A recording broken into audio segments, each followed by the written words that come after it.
language and is intended only for mature audiences.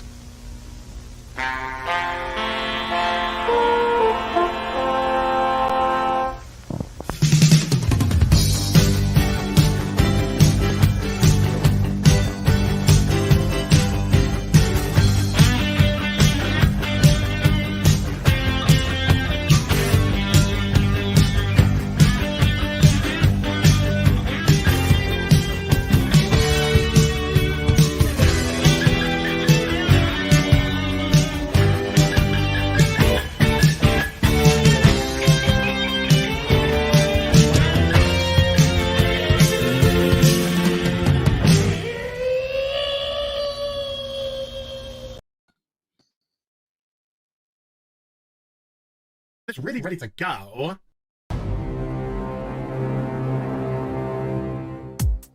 Okay, Cicely! Okay, Cicely! Okay, Cicely!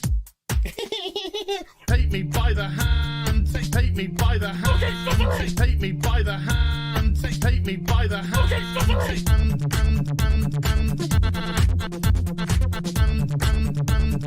He, him, they, them. He, him, they, them. Some people just call me Fluffy. Me by the hand. Ocean man, take me by the hand. Ocean man. What the fuck is he wearing? It's not Halloween. Ocean man, take me by the hand. Ocean man. Look, it's sizzling. Ocean man, take me by the hand. Ocean man. Oh my God, have I been mad? Ocean man, take me by the hand. Ocean man. Oh my God, like that. Ocean man, take me by the hand. Ocean man. Hey darling, you can smile more. Ocean man, take me by the hand. Ocean man. That's what we fucking do. Fuck off! Ooh, take me by the hand. Ooh, Mr. Ocean Man. Ooh, take me by the hand. Ooh, Mr. Ocean Man. Yeah, she is all gangrenous. That's cute, you massive fucking soy cock. He, him, they, them. Superficial bollocks. He, him, they, them. Spider monkey fucker. Some people just call me Fluffy. Holy shit. Yard, yard, yard, yard. It's Captain Gay. Yes, of course it's Captain Gay. Yard, yard, yard, yard, yard, yard, yard. It's really ready to go. Here's some Hollywood horse bitch. Ocean man, take me by the hand. Ocean man, kitty fuck. Ocean man, take me by the hand. Ocean man, look, it's sizzling. Ocean man, take me by the hand. Ocean man, I'm gonna make one of your main balls. Ocean man, take me by the hand. Ocean man, oh my God, like that. Ocean man, take me by the hand. Ocean man, beat him into submission. Ocean man, take me by the hand. Ocean man, Ocean man, take me by the hand. Ocean man, yada yada yada yada. Ocean man, take me by the hand. Ocean man, you got me. Ocean man, take me by the hand. Ocean man, so fucking crazy. Ocean man, take me by the hand. Ocean man, fuck off. Fire, fire, big pants flyer. One of them. So that went well. Let's move on. She's like, it's oh look, what a coincidence. God damn, I hate this thing. I can't say the word tampon. Who fucking cares? Tripe, it's regurgitated from the fucking bowels of some talentless hack. You've been very kind, but thanks. Problem being, and the guy's talented, and the song is incredible.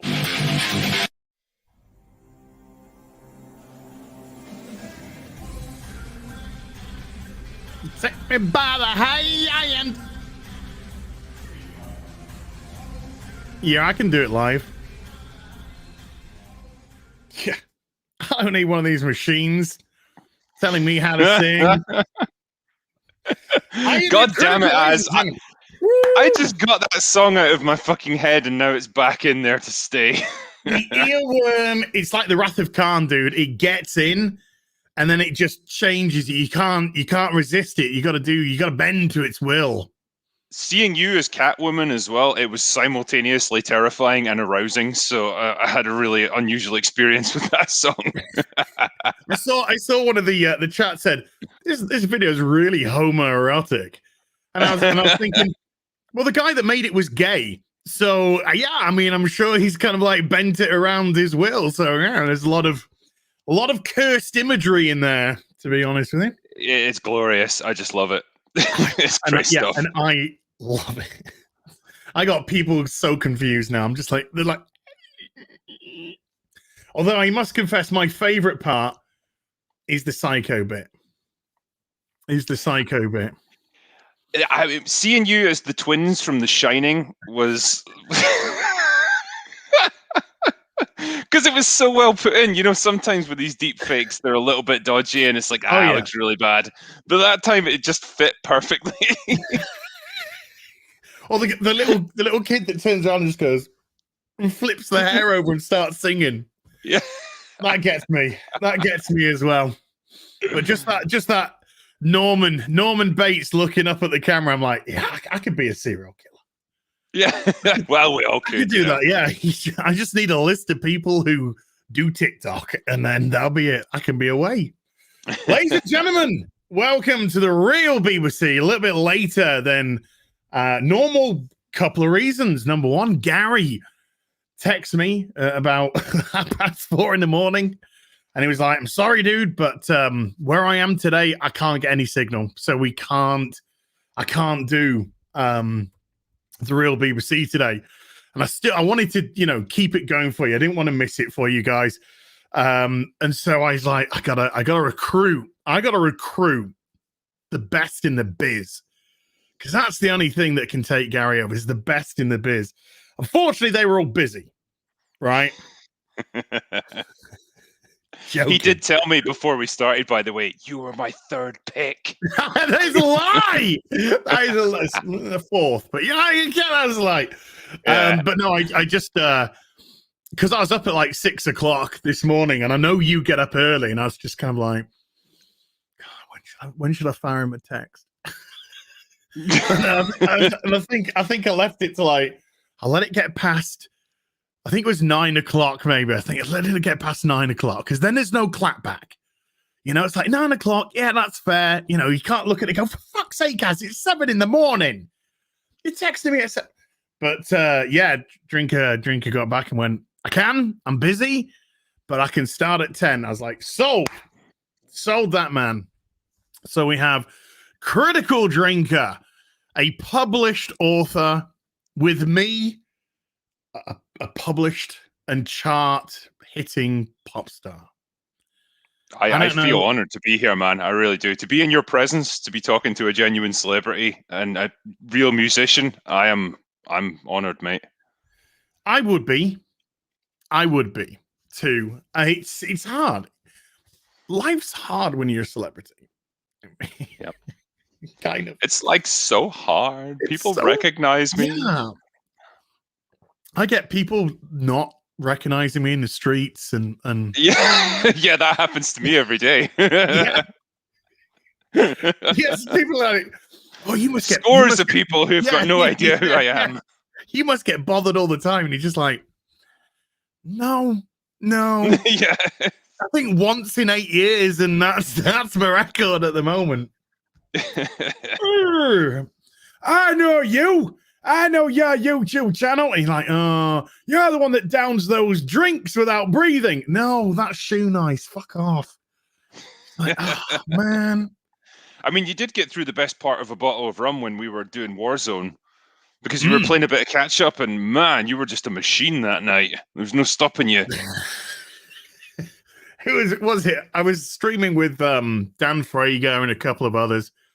and I had this bottle of Kraken, and I cracked open the bottle of Kraken on the stream, and I think I drank 3/4 of it in the stream, which was like 2, maybe 3 hours tops. And Dan Frager was just like, "How the fuck are you alive?" Yeah. Az is like the only guy who gets more drunk than me when we stream together. It's great. Yeah. In actual fact, one of the things I did text Drinker was, "Are you having a drinky poo?" Yeah. If Drinker was having a drinky poo, I'm gonna have a drinky poo. So we've got drinky poos going on today. Yeah, I'm responsible for leading you astray on this one. I apologize, because you were going to have a nice sober stream. You were like, "Man, I can't wait to just have a nice wholesome couple hours. You know, have a nice cup of tea in my hand. It'd be great." But no, that's not going to happen anymore. And the idea now is, can I get wankered on the stream? So that was going to be great. Going to be halfway through, and it's going to be like, because when we did that Warzone stream, and I was playing catch up, and I literally like moosed three drinks on the like bounce, bong bong bong, and I think it was 15 minutes. I was just like, "Oh fuck, it's hitting me! It's absolutely hitting me already." And I remember that as well, because that was a stream where you had lots of like connection problems and it kept like dropping out and stuff, and you were having to try and fix it on the fly while you were absolutely pissed. Yeah, I was just sitting there like, man, the struggle is real, and I can't help. Look, we have people like Adam Cast, like as a audience member. That's how privileged you get when you're me. Yeah, you know, you keep the peasants, outside. Yeah, I remember. I do recall though, because we got to do a Warzone stream again soon. Oh, 100%. I remember that I was fucking failing because I was so drunk, and we came second, and I got no kills. It was all you. That was a rare occurrence in that case. But they are so close to winning that one as well. They're doing, you know, that island thing you can go on, like the prison island resurgence. They're doing it in duos at the moment, so we should do it sometime. We can have it just the two of us. Yeah, we should do that soon then. Hell yeah. Yeah. So big thank you for jumping on today. The world is a weird fucking place, my friend. There is so much to talk about. I'd like to start though with if it's all right with you, batshit crazy. Yeah, because I love it. I love it when batshit crazy meets racism on somebody that thinks they're woke, which is even better. Now, I've been fiddling with my audio, folks, so I really hope that this doesn't echo. If this does echo, I'm just going to drop the link in the private chat, dude, and then you share it, and I'll just put it up. So fingers crossed this works. I have been funning around with it. Have you seen this? This ringing a bell to you at all? Oh, I haven't seen this one, no. Oh. I'm in for a treat, it seems. Now, if this was Friday Night Tights, I would start by saying something like, I've met a girl recently, Will. And I don't know whether or not, you know, we should continue the relationship. It's early doors. I want to get your opinion on how you feel about her. And obviously, it's a setup for a big bag of fucking crazy. So this is a teacher, by the way. This is a teacher. So fingers crossed. Purple Valkyrie, I'm looking at you to tell me if there's any echo, because I know the chat will just say there is anyway, even if there isn't. So I'm looking at you if that's okay. Oh, but it helps if I do share it with fucking sound for a start. Okay, so that already boomed. It's like Gary is still here. The ghost of Gary is still here. Can't be an echo. There wasn't any fucking sound. Okay, here we go. Let's try part 2. White privilege. Think about it. Whose flesh tone is this? I have brown Band-Aids in my classroom. I had to special order them. They're twice as much as these, and they're hard to find, and they're frequently out of stock. But when I hand a brown child a white Band-Aid, I am literally adding insult to injury. And I refuse to do that in my classroom. Sorry, my So darling. she Are she you saying leaves black she leaves people? wounds undressed. Yeah. But just like, There's this poor I kid can't like bleeding out in front of her, and she's just like, "No, I could put the Band-Aid on you, but it would be adding to like racism. So I'm just gonna let you bleed. It's the better for you." 6 black children have died in her care through bleeding Oh out. my god! But I was watching that, and okay, you've got the baseline of batshit fucking crazy. You've got batshit crazy fucking glasses. This is a big giveaway. This is a big giveaway immediately. If somebody's doing a TikTok with glasses like that, they're an ally. Okay, that's their baseline. And when they've got their eyebrows up at all times, it's saying I'm fucking mental. So it's a I good think the only thing she's missing there is like the hair shaved down one side and kind of combed over in a big quiff thing. Well, she's Preferably dyed kind of got purple. the big quiff, hasn't she? And A little bit, yeah. in all fairness, she's got the short hair and she's trying to cut half her head off on the screen to probably give that shaved effect. But I like it the way that she said, I can't get brown Band-Aids for my brown kids. And it's sort of like, so you think brown kids all have the same fucking skin color, bitch? I know, like, and really, like, when you put a Band-Aid on, it's there to stop bleeding. It's not really there to blend in with your skin. It just happens to be that color because I guess it's a convenient color. They have to put it as something. Like, yes. I don't know many kids who've got that color of skin either. That's like yellowy. No. Yeah, that's jaundice. Yeah, like liver failure is a problem. Trust me, exactly, yeah. Dialysis. You got dialysis fucking skin. So if you got a dialysis machine, you're okay. You're fine. But this, no, Jesus Christ! Seeing this video, I'm reminded of a tweet I just saw the other day. It was like from a dude, and it's that picture of Daenerys Targaryen where she's being held up by all these like brown-colored people. Oh yeah. And crowd surfing on them, and he just wrote like, "When white people post anti-white messages on Twitter, like, that's how they feel." Yeah.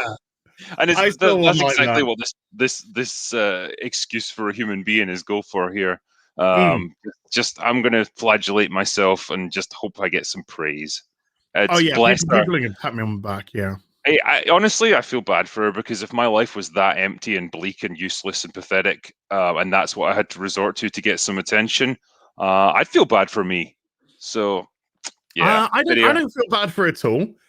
I'm a great believer in natural selection. So when somebody posts something like this, it's just like, okay, you're showing that you're not part of the pack because you're fucking crazy. So we're going to separate from you now. All right, you're going to fend for yourself and get killed in the woods by a goat, probably in a goat accent. But let's learn again. White privilege. That's a teacher. Those eyes, man. Those eyes. They've seen things. Yeah. Look at them. A bottle of Jack Daniels a night. I don't know, man. When I have a bottle of Jack Daniels, I don't look like that. I just look happy and content. Like, she looks like I've got deep, like, yawning chasms of emptiness in my life. But wait. Think about it. Yeah, educate yourself. Do better. Yeah. Do better. Yeah, educate yourself, folks. Jesus Christ. Where do they come from? TikTok's a veritable feast of these people right now. I mean, you know how you're talking about natural selection, though, and how, like, if this was a survival situation, she would get abandoned. She kind of has been, I would imagine, because nobody's going to be with a woman like that. You don't stick your dick in crazy. And so, she's never going to have children. She's not going to carry this kind of insanity to the next generation. And so she's just a self-fulfilling prophecy of nothingness. Like, she'll go nowhere. And, like, when she's gone, it'll be like she never existed. Lovely. if we can take a positive from it, though, it does mean that there are some genetics which are going to die out. And that's a good positive thing for the human race. I do think. Also, I think you should chuck in there stinks like cat piss as well. Yeah, well, people in chat are saying like that she's future cat food right there. Oh, yeah. She will be. Cat's just going to eat your eyes out. It's going to eat your She's going eyes to out. die like an old alone person surrounded by cats that will eat her decomposing corpse. So Yeah, won't be found for 2-3 weeks.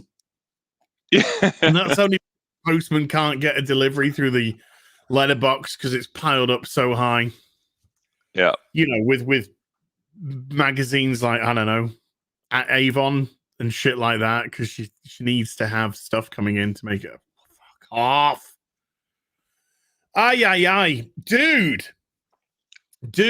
I'm gonna jump to your channel now. Oh, okay. Yeah. What did I do? I'm gonna tell you in a minute. Because a little while ago, if I can find, there we go. 3 months ago, you put out a video. Can you guess what it is? I can't remember what I did 3 days ago. As you're going to have to help me out a little bit here. I know that was a really hard question for you, in all fairness. Give me something. 3 months ago, you put out a Batwoman season 2 video. Okay. Oh yes. And let me just click onto it for a sec. Oh, I could hear that. You couldn't. Let me just share screen. I'm gonna put audio on as well. God, this is where Critical Drinker goes and DMCA's me. Oh, hi. I'm sending it right now, as. Yeah, I think I got on the wrong one. I think I got on the wrong tab. Oh my god, we're gonna have B.B.C.ception then. I'm sure that was a Critical Drinker again. Oh, that could have been a rabbit hole. That could have been a rabbit. Oh yeah. Okay, I just saw featuring Critical Drinkers. That's right. Okay, here we go. I saw Infinity, and it was beautiful. I know. 1.4 million views. So you put this video out, was it 13th of December? So about a month before the season dropped. 1.4 million views. Okay. Just stop sharing that for a sec. The latest Batwoman ratings are now confirmed. And this week they did 435,000 people. At no part this season have they done.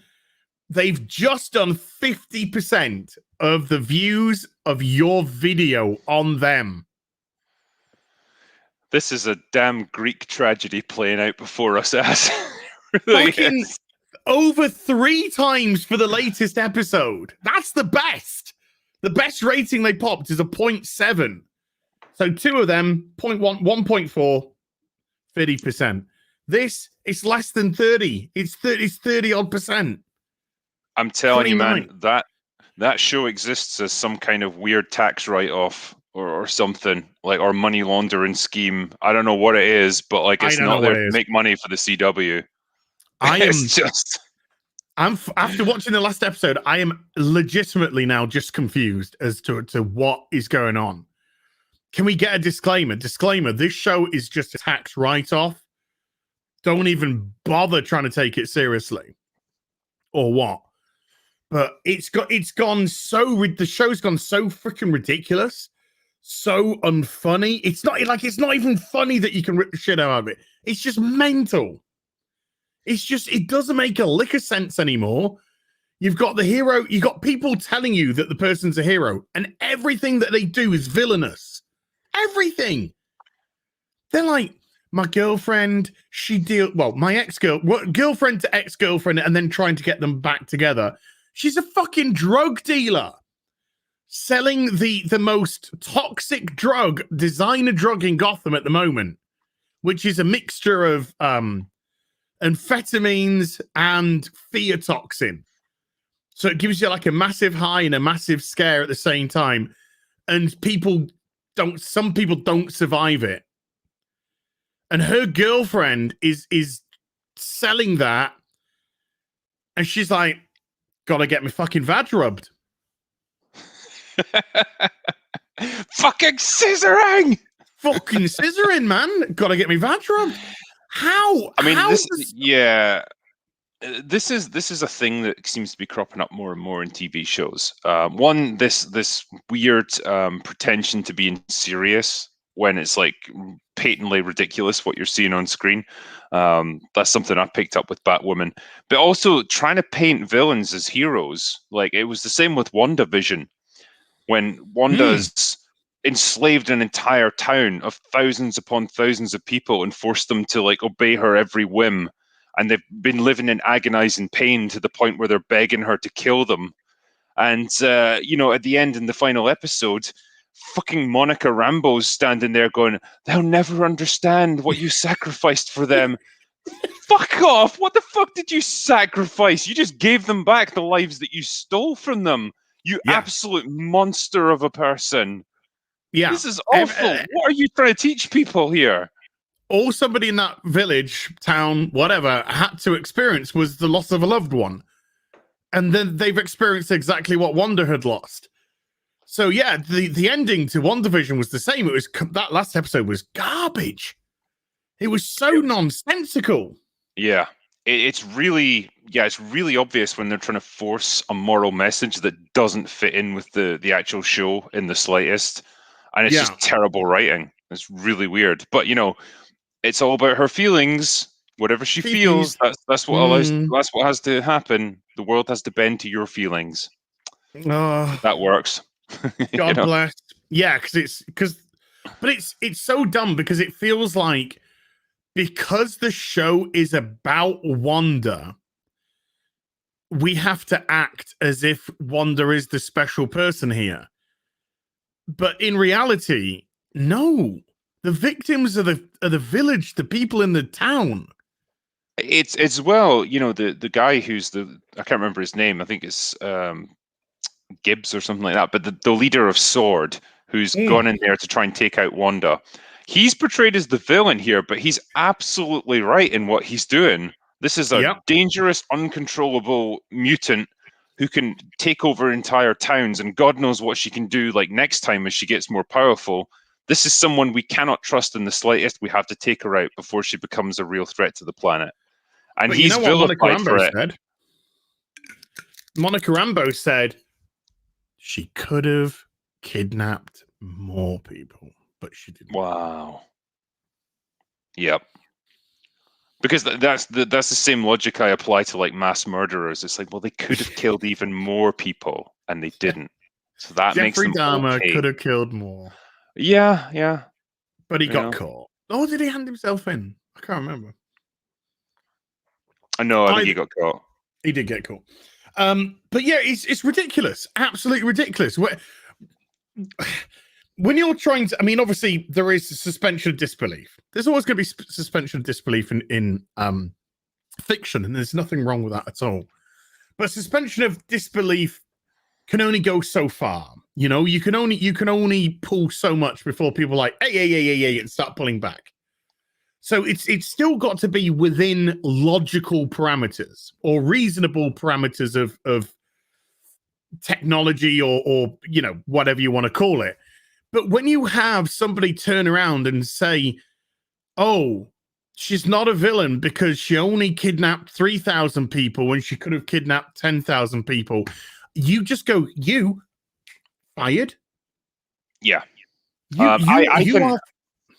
I can suspend my disbelief 100%. Like, if you want to create a world where magic is real, where people can teleport around or do any kind of crazy stuff, that's fine. All I ask is that you have two things: you have consistent rules for what they can do, and you don't just rewrite it as you go because it's convenient, and two, that they at least still act according to some sort of normal human behavior. So you don't try and paint villainous actions as being virtuous and vice versa. and that's But what you've but they got do here. obviously. Mm. Yeah, exactly, and it's the same as when I did a look at that Cruella de Vil trailer. Oh my It's like lordy! you're taking a character who literally wants to murder puppies and turn them into handbags, and you're Yeah. trying to portray her as some kind of edgy, punkish, anti-hero. Get fucked. No, like that character doesn't deserve that kind of treatment. She's a villain, just straight up. Could you This is not the imagine? We've grown up in we've seen 80s, 90s movies. Okay, so we've grown up and experienced the cinema pre 9/11. All right. Could you fucking imagine in 1995 if Warner Brothers or whatever said, we're announcing a new film and it's going to be the origin story of Cruella de Vil? Yeah. We'd be like, what? Fuck off. This is a stupid. This is a combination of two things, right? As I understand it. One, Disney having absolutely no imagination anymore and just not being able to tell original stories, so they just have to go back and try and milk things they've already done. And two, taking these female antagonists, whether it was like Maleficent from fucking Snow White or Sleeping Beauty or whatever it was, or whether it's Cruella de Vil, whatever, and trying to redefine them as heroes who are unfairly put upon by society and forced to be these villains. And again, it's trying to rehabilitate them and try to portray them as being heroic because they're female. And it's the patriarchy that's turning them into monsters.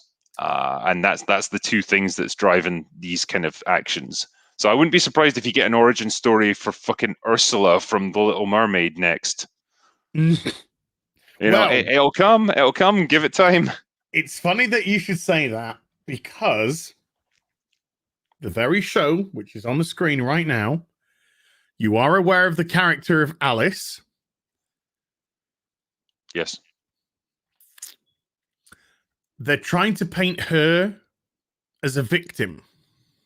Of course she is. No, this is you'll always get this with everything like this. There'll never be a female character who's just evil, straight up bad, because that's how she became. That's her personality. It's always she's unfairly forced into that mold by probably a man, because that's the moral code that writers have to live by now. Oh, dude, this one's even this one's a fucking blind. Oh, Jesus Christ. Okay, what I'm going to tell you now, because I really want an end of season Batwoman video from you, dude. I really do. What I'm going to tell you now, I can't watch a whole season of it, man. I won't do it to myself. Okay, well, there's no episodes I can choice pick. Just watch the final episode. That'll be fine. Yeah, I'll watch the final one and piece it together from there. Yeah, it won't be hard. But what I'm going to tell you now about Alice, honest to God, I'm not making anything up, okay? Alice, her story now is that she escaped from Cartwright after 11 years of captivity. She found her way to Lesbian Island, where the groundskeeper taught her how to fight. He was vaguely ethnic. They got together, had a bit of snoggy poo. The woman who runs the island, Sophia, was jealous that the heterosexual wouldn't scissor with her. So she had her mind wiped that she fell in love with this dude, and also had this suggestion implanted that she was a villainous person from Alice in Wonderland, because that's the book that she read when she was in captivity. So she's only bad because she was hypnotized because a lesbian was jealous that she wouldn't les with her. I don't know what you're complaining about, as that sort of thing happens all the time, man. So, I mean, that's a great message for the alphabet community, isn't it? If you can't scissor it, turn it into a mass murderer. It's so interesting to look at the mindset of the writers of this show, because everything is about a character's sexuality and their ethnicity. Mm-hmm. There's no care for telling good stories. There's no care for just, these characters have motivations beyond who they want to shag. Yeah. It's all just about that, because that's where their minds are at, and that's all they can see in terms of the world. That's all they see when they look at other people, is like, well, are they gay or straight or both or whatever? And it just infects their writing, and it kills their ability to tell stories, because that's all that comes across. And it's really interesting. It's like looking at a mental patient who's just been given a piece of chalk and told to draw whatever's in their head. That's what you get. And then a corporation coming along and giving them money to fucking turn it into a program. Yeah. A corporation that really needs to launder loads of money. Yeah, this is a money laundering scheme. It's got to be. Yeah, just sitting there like, we need the shittest show we could possibly get that will guaranteed not to make money. These people look like they can do what we need.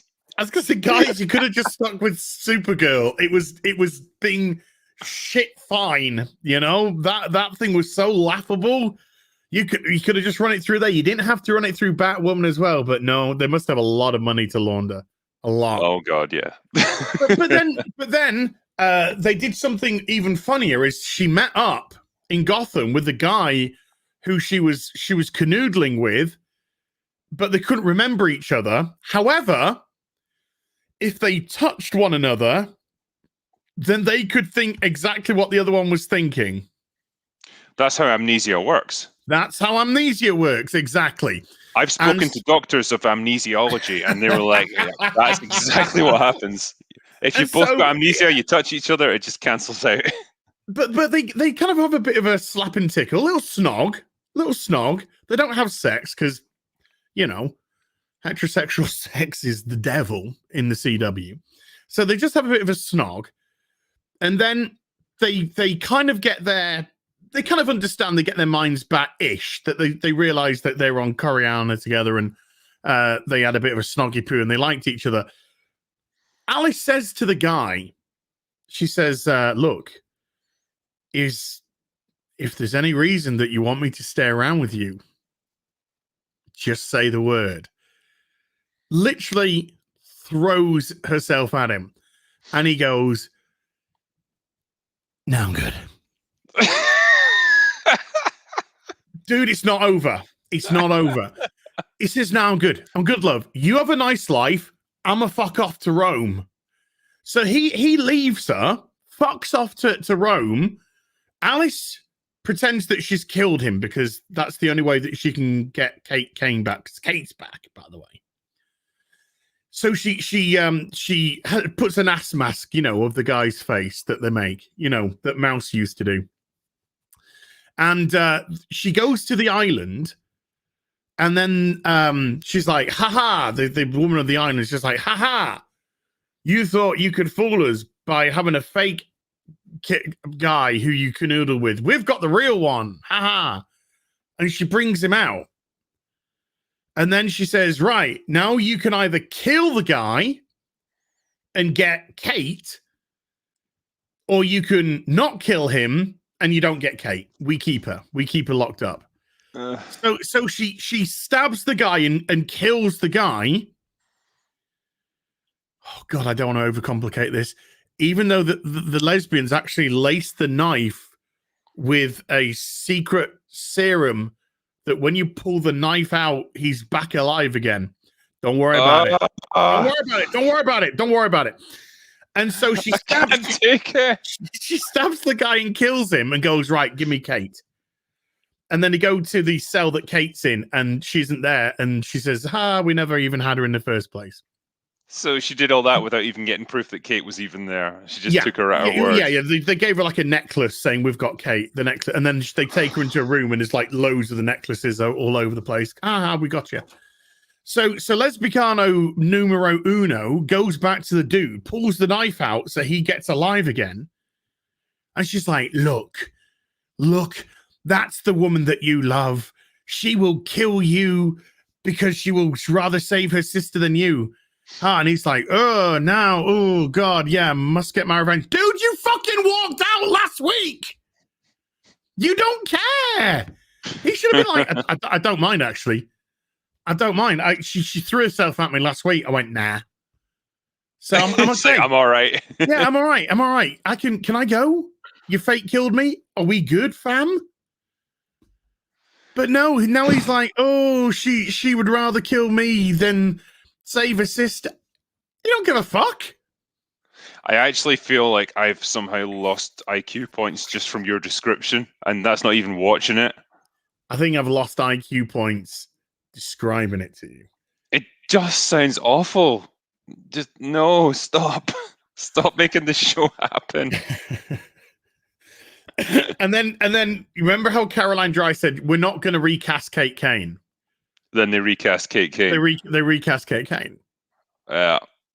So is she back as a series regular, or is it just a one-off? Hey, this is Kate Kane here. Don't look too closely at my face. Well okay. So Julia, you know, blonde Julia, I'd fucking crush her like she was a fucking tin can. She's been investigating the plane crash which Kate was meant to be killed on. And she said, my investigations took us to Bloodhaven, which is, if you know the comics, it's like further down from Gotham. It's where Nightwing is. And she said, we've now found these are her words, body parts. We've had them tested, genetically tested, they're Kate Kane. Pan to the end of the episode, a woman with all her limbs, everything intactus, is in a sewer cell or some shit with a bandage wrapped around her face and like blister scarring all over her face. You can't see her face. So I think they're really holding out that maybe Ruby Rose might come back, and then they, you know, and this actress is like a stand-in, or when they plastic surgery, when they eventually save her and plastic surgery her or whatever, she's going to look like, you know, 3 inches taller and with tits. But it's okay.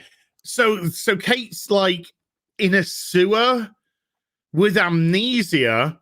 She hasn't said a single word yet, and her face is all bandaged up, so you can't see her face, and you can't tell it's not Ruby Rose. This show is amazing. This is like Days of Our Lives, but with comic book characters. One more thing, though.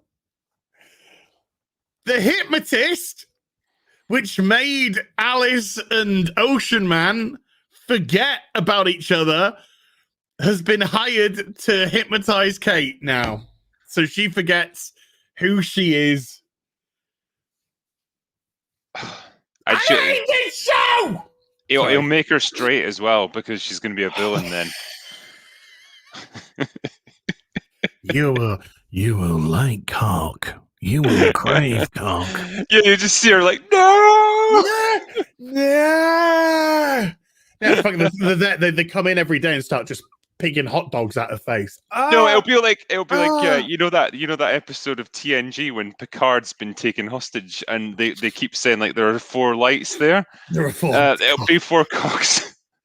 There are 4 cocks.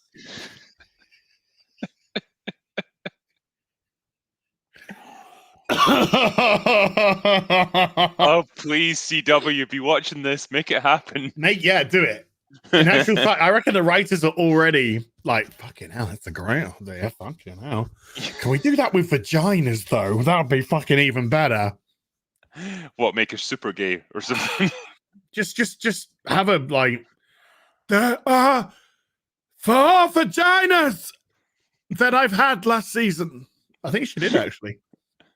She had Julia, she had Sophie, she had the barmaid, and I don't know, let's just say self-masturbation.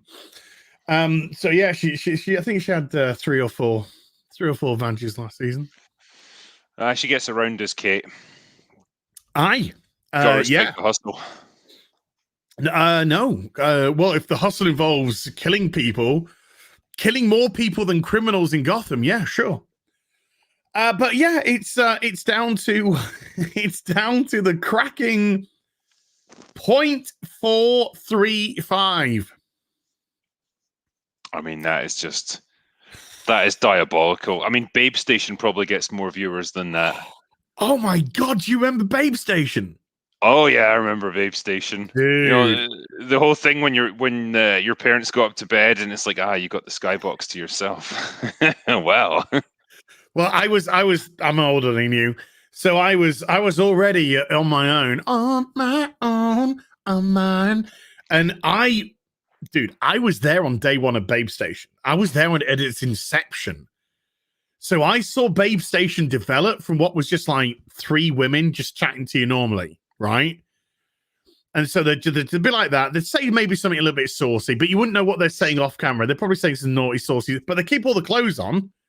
You know, this wasn't a take your thing. And then they got this American bitch on. Fucking, she was doing crystal meth and fucking coke and everything. You could tell. She was bouncing off walls when she was on. And then one episode, she just went like, zip down. Woo!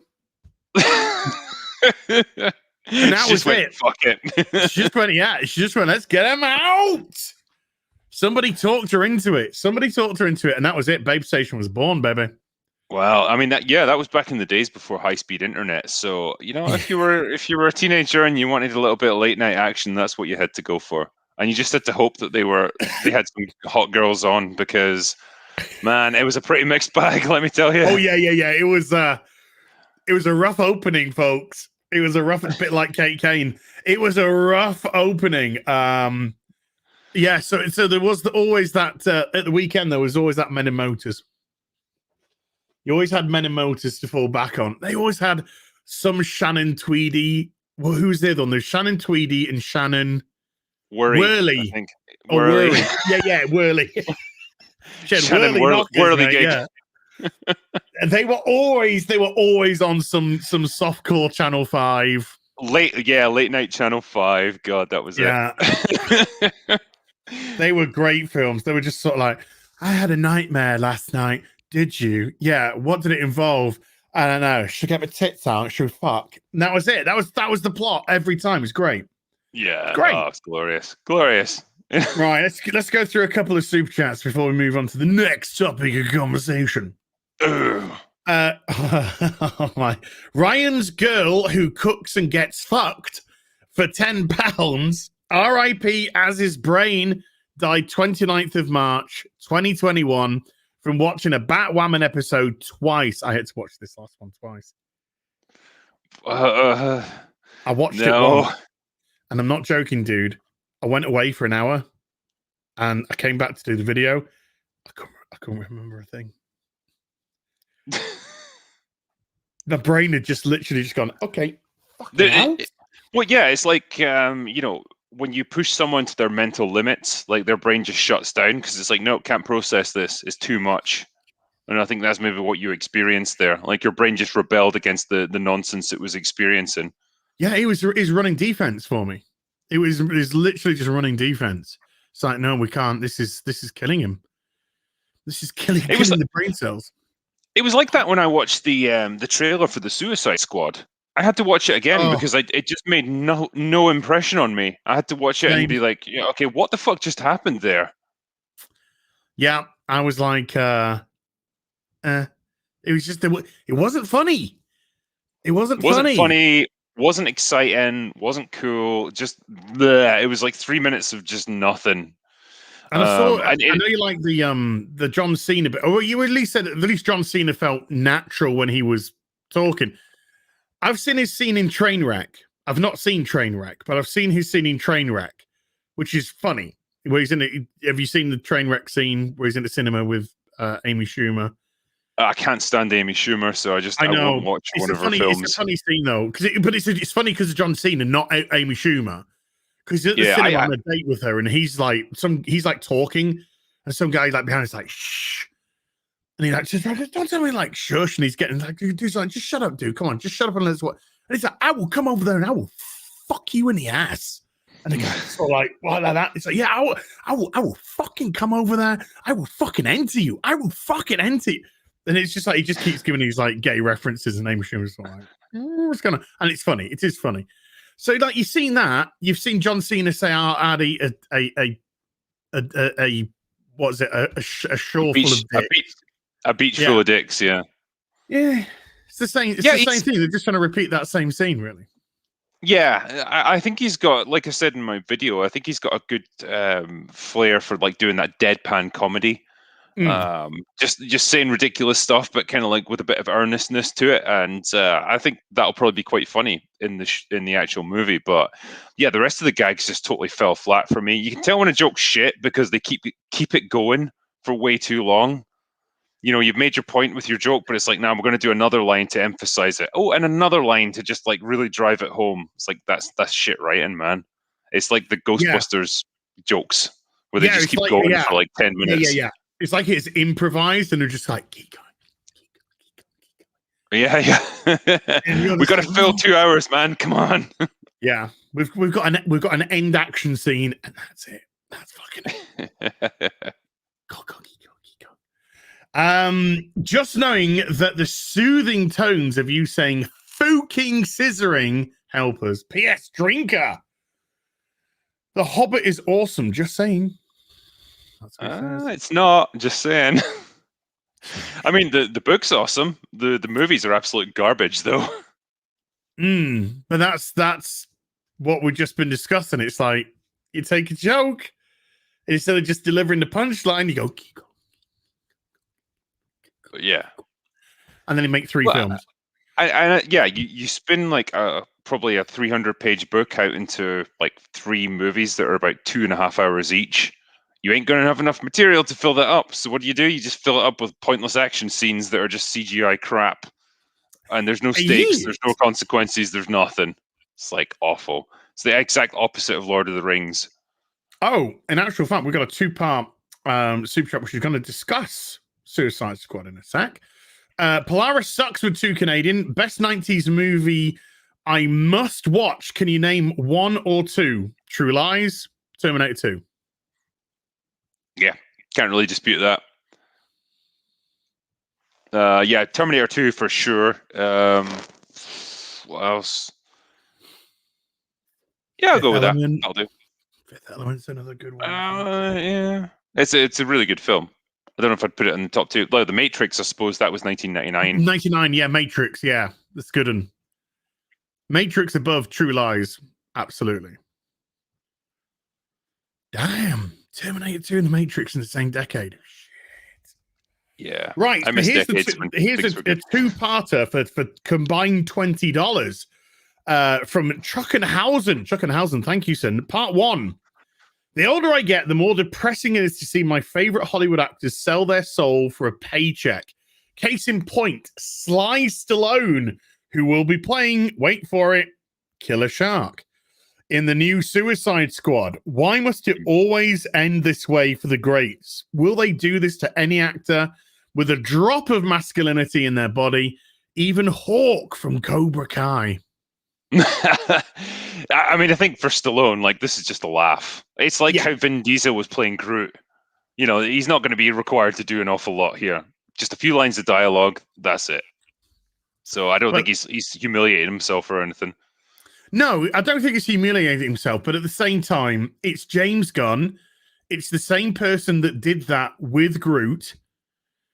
It just seems so lazy. Yeah. It's like we're gonna make the DC Guardians of the Galaxy squad. That's what I got the impression, because like he obviously got fired from Marvel for his controversial tweets, shall we say? I think he signed up to do the Suicide Squad while he was on hiatus from that, and then they brought him back for Guardians 3 because, I guess enough time's passed, he's rehabilitated himself, so hey, we're all good.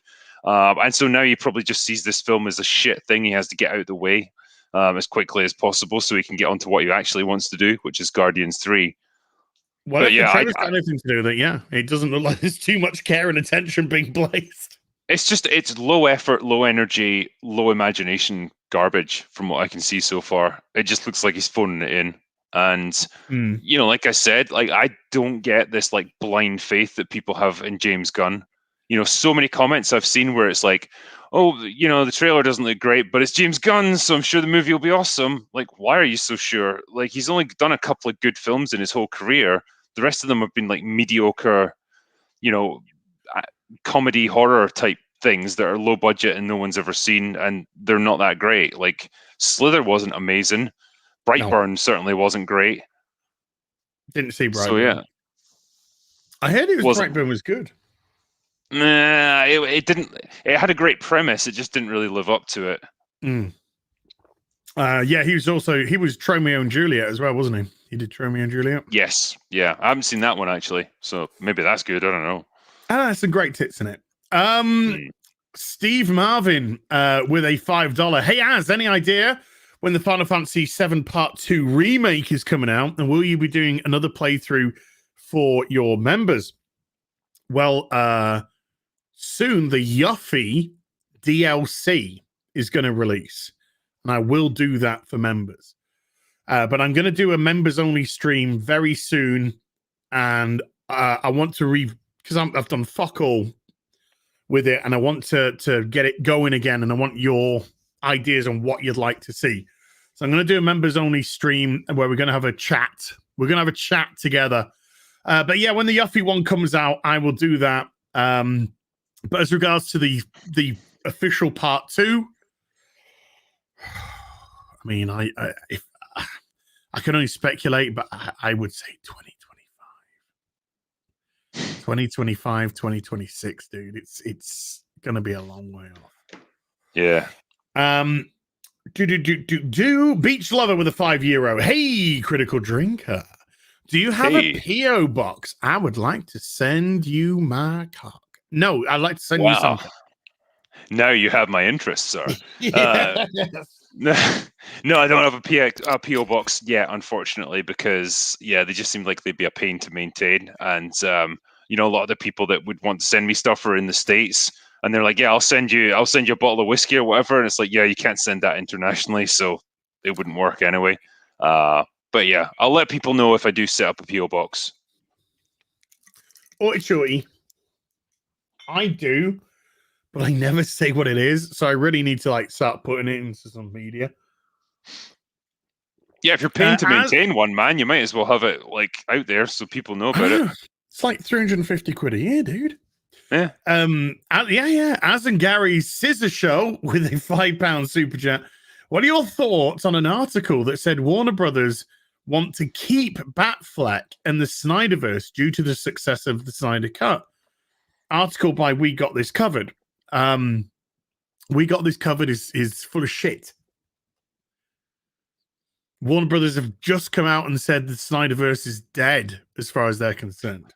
Yeah, I thought they wanted to bury the Snyderverse, and it was only AT&T that forced them to release the Snyder Cut. Yes, that is true.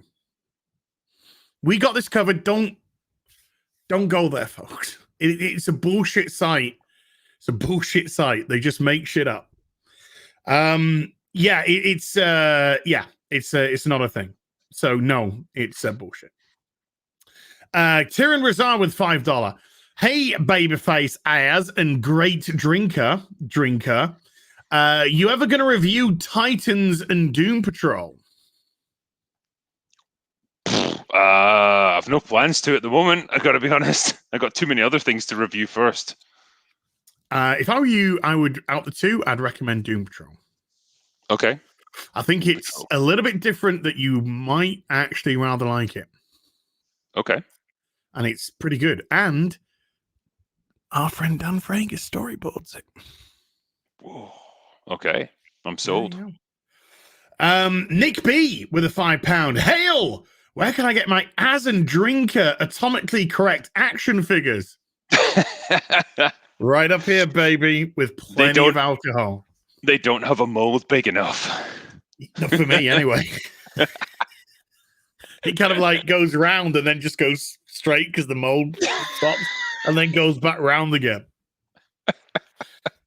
And drinkers, they can't get the penis length right. It's just out to the side and it's messy, folks. It's messy. MB Zovic with a €5. Love Gary, but the drinker is the drinker. Hail Az, Gary and Will. That's what he said. That's the exact words. Well, hail to you, my friend. Published author. Nick Nero with a £5. No, Gary. Okay, I guess Drinker will have to do. Kidding. You guys should do a 3-way. Okay. We have had a 3-way on my channel before. We have, times, yes. Yeah. We have had a couple of 3-ways. Yeah. Started off with a 4-way, kind of dropped to a 3-way. Well, we did bring Doomcock in sometimes when we need some extra action. yeah. We need some coke. Wink, wink. As Gary and Drinker, kind of like a Rocky vid, which is funny because that's what we were discussing the Rocky movies as well. It was, yeah. A Polyme Minion with a $20 super chat. Thank you.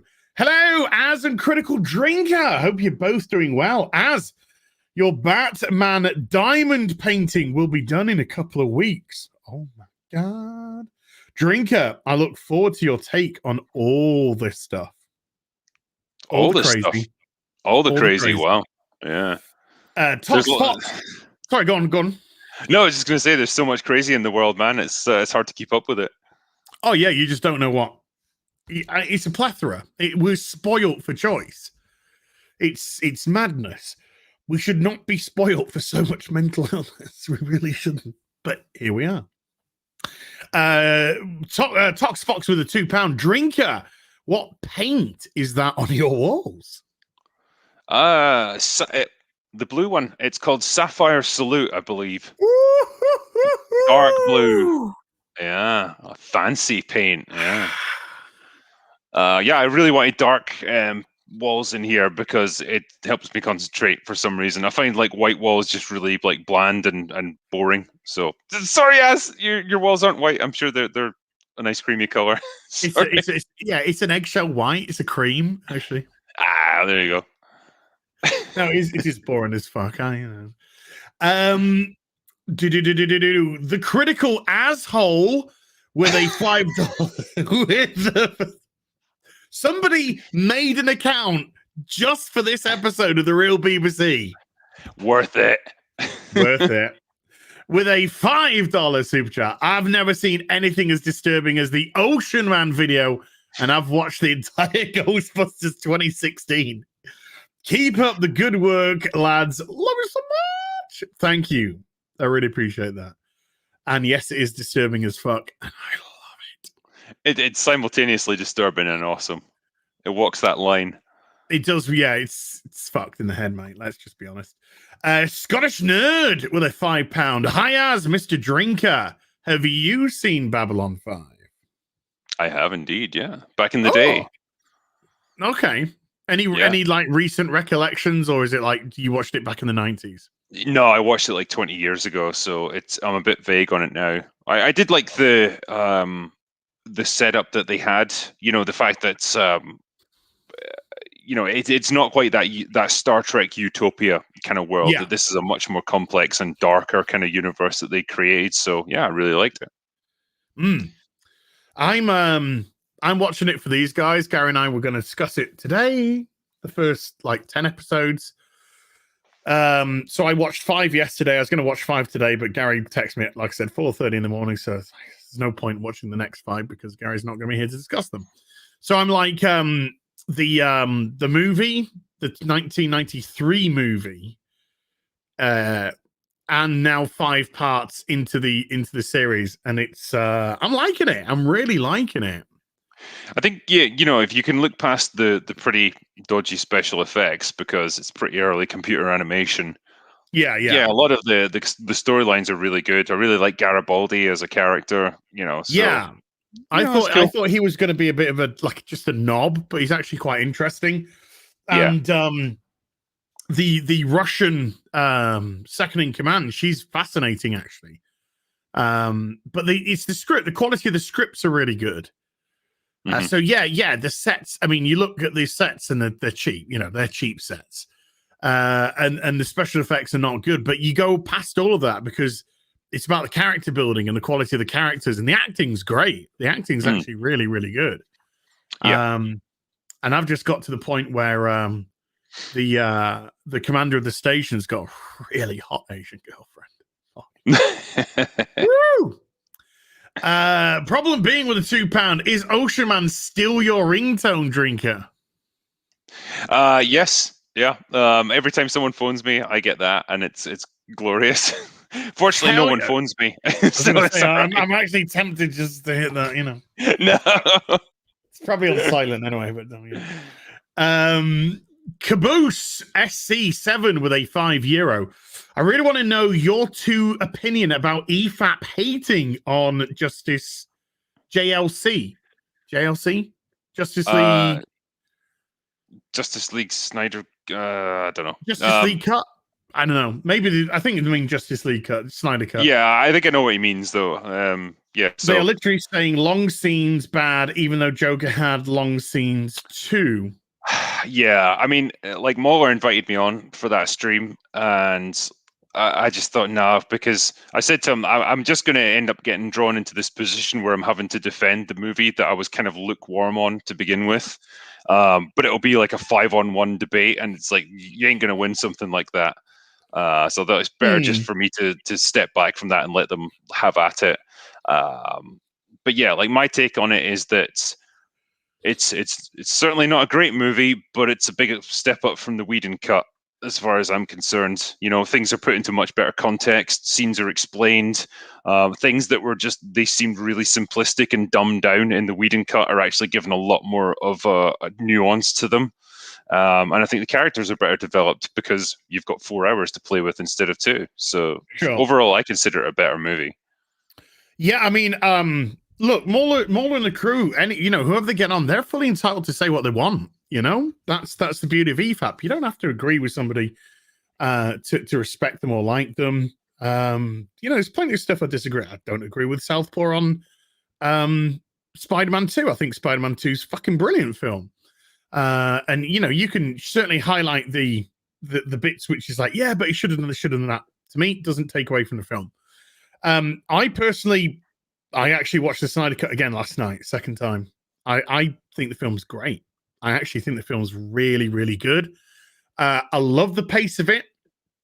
I love the pace of the film. I really like the character development in it. A lot of people are like, what's with that singing though in Norway? And I'm kind of like, well, it's kind of pagan, they almost look at Arthur as a god from the sea who comes and provides for them in the wintertime when they can't get the fishing trawlers out and stuff like that. So yeah, he's going to be highly revered, and I actually really like that kind of Norwegian girl singing. I just thought it's something completely different. Yeah, I mean, it did go on for quite a long time, and I think that was one of my gripes with the Snyder Cut in general, is that there's a lot of edits that could be tightened up a bit just to make it flow a little bit better. But that's his style, and I think his overall storytelling style, as you see from Batman versus Superman, if you watch the extended cut of that, he just likes to tell big labyrinthine stories that take a long time. And if you try and rush him and you try and cut it down, you end up with incoherent nonsense. Yeah. There's a big difference between watching BVS and watching BVS the Ultimate Cut, because there's so much context which is in the cut, which makes much more sense to the film. Saying that though, I still think BVS was a mess at the end. You shouldn't have Doomsday in a film where you're doing Batman v Superman. It's two completely different stories. That he should have let breathe, but that's by the by. But I think his cut of the Justice League is by far his best Snyderverse work. Yeah, I would say so. And yeah, it's just one of those situations where it's interesting to compare the two versions. It's interesting to see what was cut out. When you actually watch the Snyder Cut, you can see the edits that Whedon was forced to make. And yeah, one of my biggest takeaways was like, thank God they've cut down some of the goofy, like crappy humor, because that just made it insufferable. Yeah. I mean, but it's like, look, Aquaman and Batman are 100% different characters in the two cuts. Batman is a fucking pussy in the Justice League one. And he's very much in command in the Snyder Cut. Mm-hmm. Aquaman's like a bro dude in the Justice League one, and yet in The Snyder Cut one, he's the dissenting voice. He's the I don't think we should do this. We've got to, I don't think this is a good idea. He's the kind of Worf of the, TNG's Worf almost. He's kind of like that dissenting voice. Flash, I still think wasn't great as a character. He's easily the weakest element of the lot. Gal Gadot is brilliant as Wonder Woman. I think she's such good casting for Wonder Woman. And I love the Amazon stuff, the extended Amazon stuff. How that fucking Amazon show that, I'm going to bathe in your fear. Amazon, show him your fear. And then they scream, we have no fear. I'm just like, my nipples are erect, dude. They're just like fucking ping, hair on the back of my neck. Everything that was so fucking good.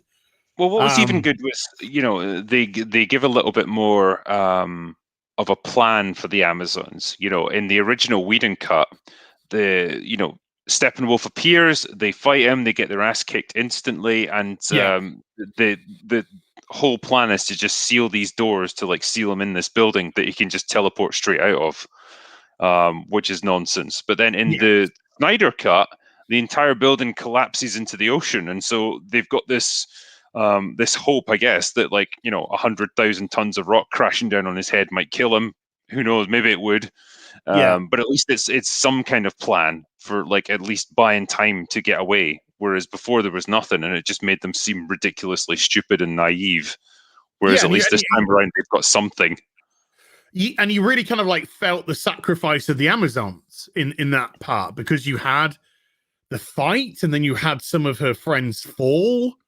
Then you had we need to seal this up and get the box out. So then you had that element of it, and again the pallbearers, or whatever you want to call them. I don't know what you want to call them, but they were sacrificing themselves to shut down those gates, to give it time to fall into the sea. Then they passed on the box and went go go go go go, while I stick around and make sure that the thing fucking falls down, and then see if anything comes out of it. I thought that whole segment was just so much better. And then when the army came over the ridge, just as he'd got hold of the mother box, I loved it. I thought it's a great film. I'm most likely going to watch it again before my now entertainment month runs out.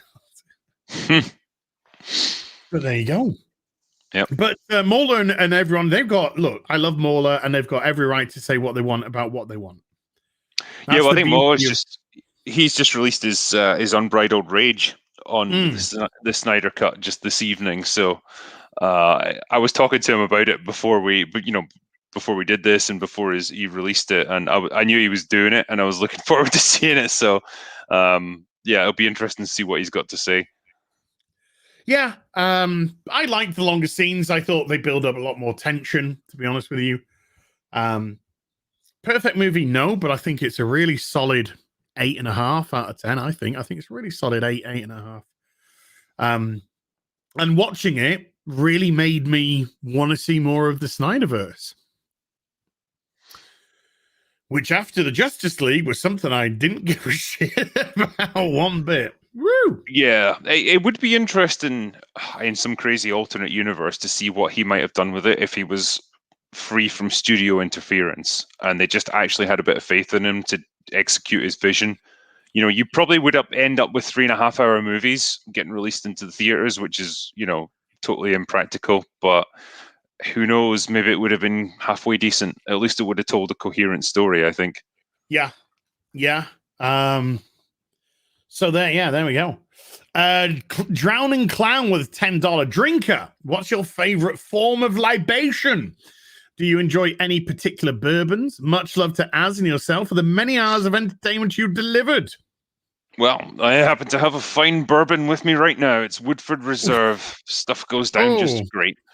But yeah, I tend to drink that or malt whiskies. So Lagavulin is good. Talisker's great. Love Highland Park as well. So all those things are just fine. And I've got plenty of Innocent Gun lager in the fridge, just ready to go. I'm saving that for tomorrow night. I like it a lot. I don't. I hate. I don't think I might not have. I don't know if I've ever had a bourbon before. Oh, come on, man! You got to put that right. I Because you like mixers with things, so cheeky little bourbon and Coke goes down bourbon a and treat. Coke would probably bourbon and Coke, bit of ice. I think might go down a treat. Probably will go down a treat. But I've had some bad experiences with whiskey when I was younger, and yeah, I went toe to toe with an alcoholic once, and I really, really lost. I really, really lost, and I redecorated the spare room. Roger H with a 2 Canadian super sticker of a thumbs up. Thank you, Roger. Right back at you. Stephen Scott with a £2. I have £2 in my account. Buy yourself a Freddo. A Freddo? Yeah, you gotta know what a Freddo is. Yeah, you can get like probably 4 of them for £2. They're great. Don't tell him. Oh yeah, you gotta know the value of a Freddo. They're going to be the currency once society collapses. It won't be bottle caps or anything. It'll be Freddos. 20 pence, 25 pence for a Freddo. I think so. Yeah, something like that. Yeah, there's probably get a good 5 or 6 in there. Yeah. Dag the Gnome with a 5. Oh wait. Debs Iona with a super sticker of I think a lemon kissing a fish. I'm not exactly sure. But it looks loving, so it's okay. Dag the Gnome with a 5 Canadian. I have to ask, why is the lead-in to the real BBC actually the old Thames intro graphic? It's an in-joke. Because whenever Gary says Thames, he says Thames. Brilliant. So I kept picking up on Gary going, it's Thames, not Thames.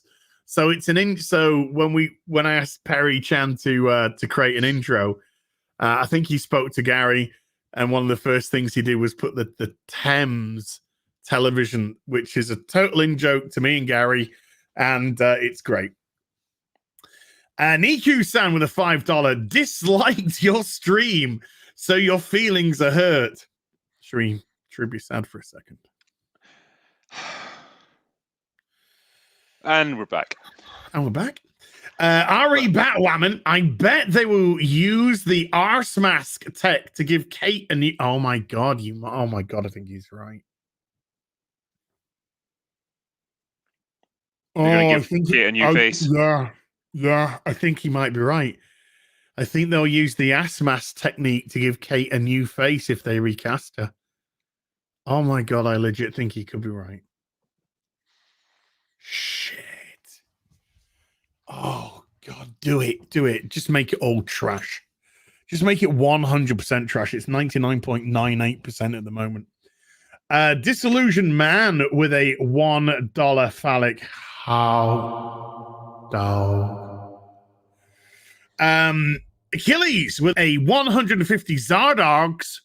As please try to get in touch with Thorias Unlimited so you guys can do a review of Batwoman together.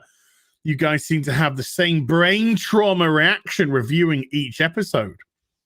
I have done a video. I did a stream with Thorias. At the end of the Batwoman season, I got the Batwoman crew together. I think I even asked you, Drinker, but I don't think you could make it.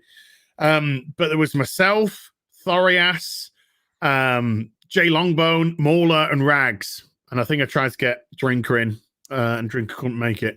So there was us discussing the season of Batwoman. So there you go. It's somewhere on the channel, I believe. But I love watching Thorias's reviews. I always watch Thorias's reviews. I always watch Jay Longbone's reviews. If Drinker puts out, well, I watch all of Drinker's videos, to be honest with you. But I do particularly get wet if I see Batwoman in the title or something like that. And I mean, I think I got he did another Batwoman video before the one after the season. Didn't you watch the first episode or something? Yes, I watched the first episode of season 2. I'm gonna right. I need to see what you did. I need to see what you did viewing wise for that, because we were already. I know for a fact that Gary and I were already saying that Drinker's latest Batwoman video has got more views than than the highest rated episode of the season. I think even that one, that was about 1 million. There we go. Batwoman season 2, episode 1, hilariously awful, 1.1 million views. Oh my god, what a soy cuck start. Yeah, let's just start that. Boosh. 1 point. There you go. Boom. I ain't no fake geek girl. I fucking deliver. Hey, what I give me a say. like. Yeah. Already fucking there, dude. Already there. God, just imagine if I was like a resentful person and there was a dislike. And I just rumbled myself live on stream, be like, he's just I wouldn't resentful. hold that against you. You know what? Just go for it. Put a dislike on. It's fine. Oh no, I get excited. I legit get excited when I see Drinker and Batwoman together. 1.1 million views. So that's 400,000 views more than their top rated episode of this season. Ay Chihuahua. Thanks for the tits, but I prefer the real thing. But cheers, gangster.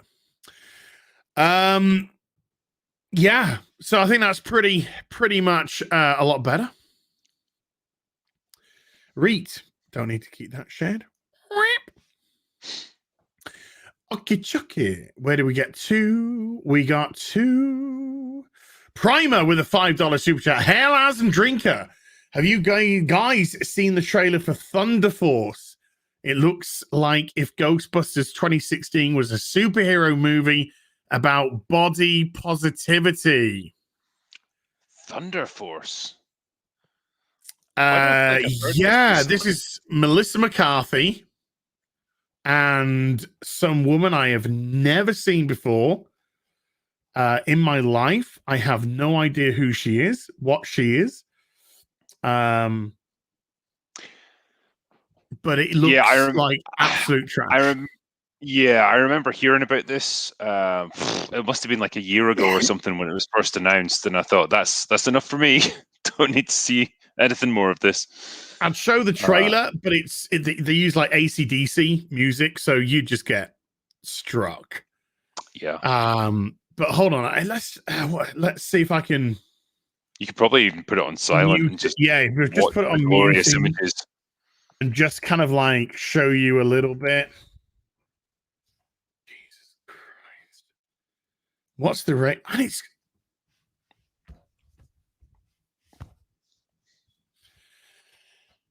Just look at the ratio. Look at the ratio. I'm not going to share audio. 43,000 upvotes to 3.4K downvotes.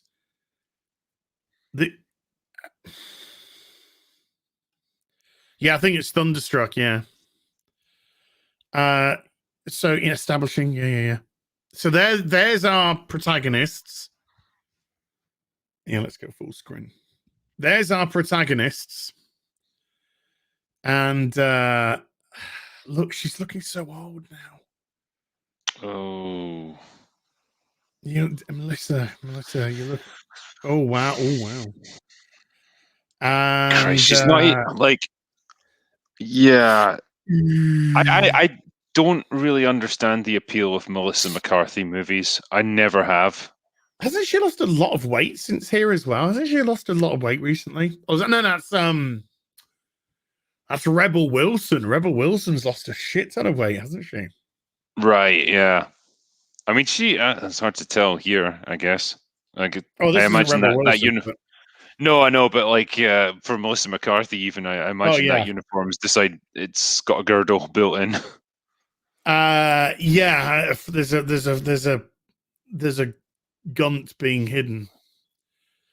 Look, it's look, they can't get out of the Lamborghini because they're too fat.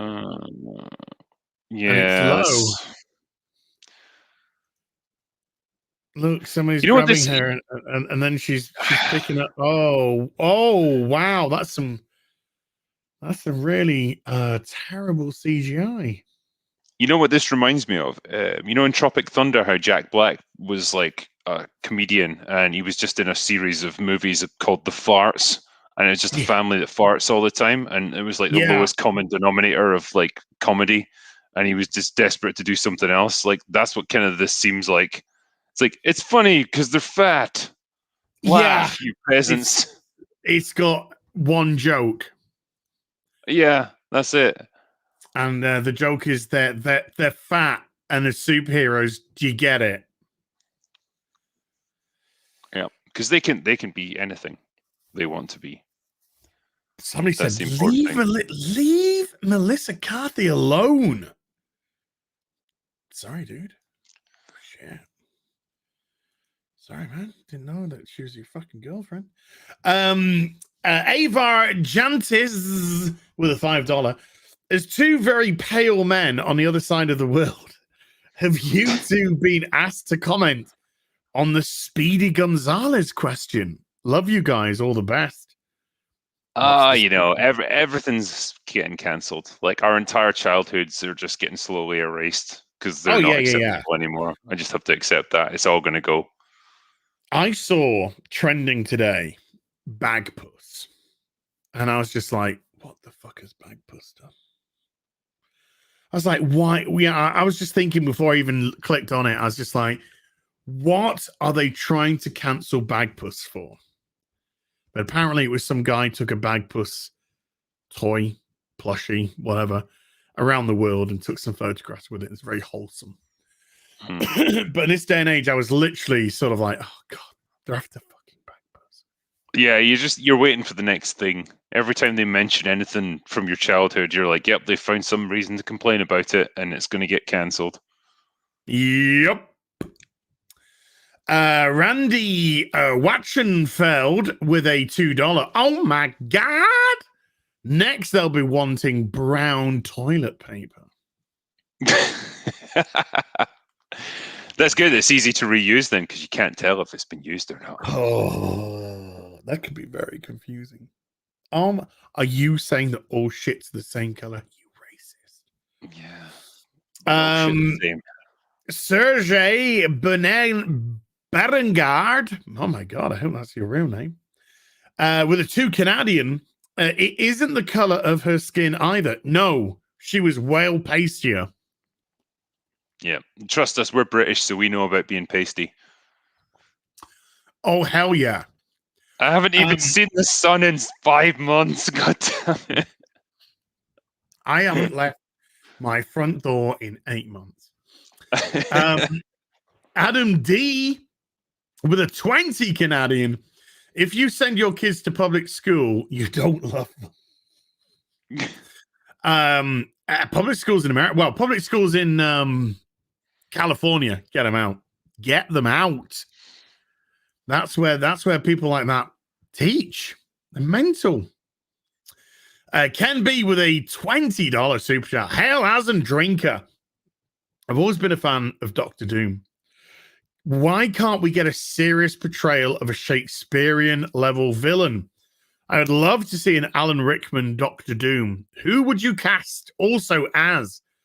Is 3A the only 1 in 6 option? Is 3A the only 1 in 6? It's always great when you get when you get a super chat and you're just thinking, what the fuck is this person asking me? I don't know what this means. I understand the 1 in 6. 3A. What's that? It's the 3A, which is confusing me.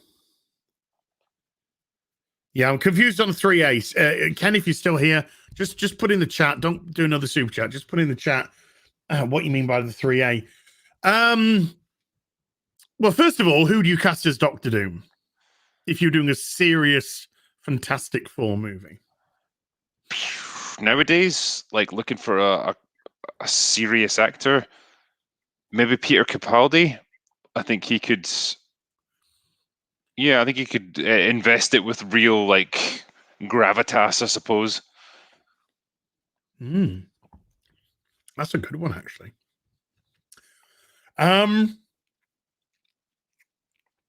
Goddamn.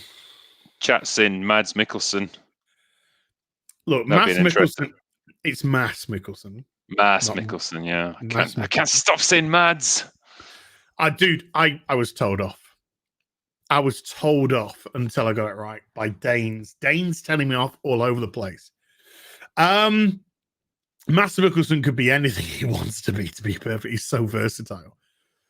God.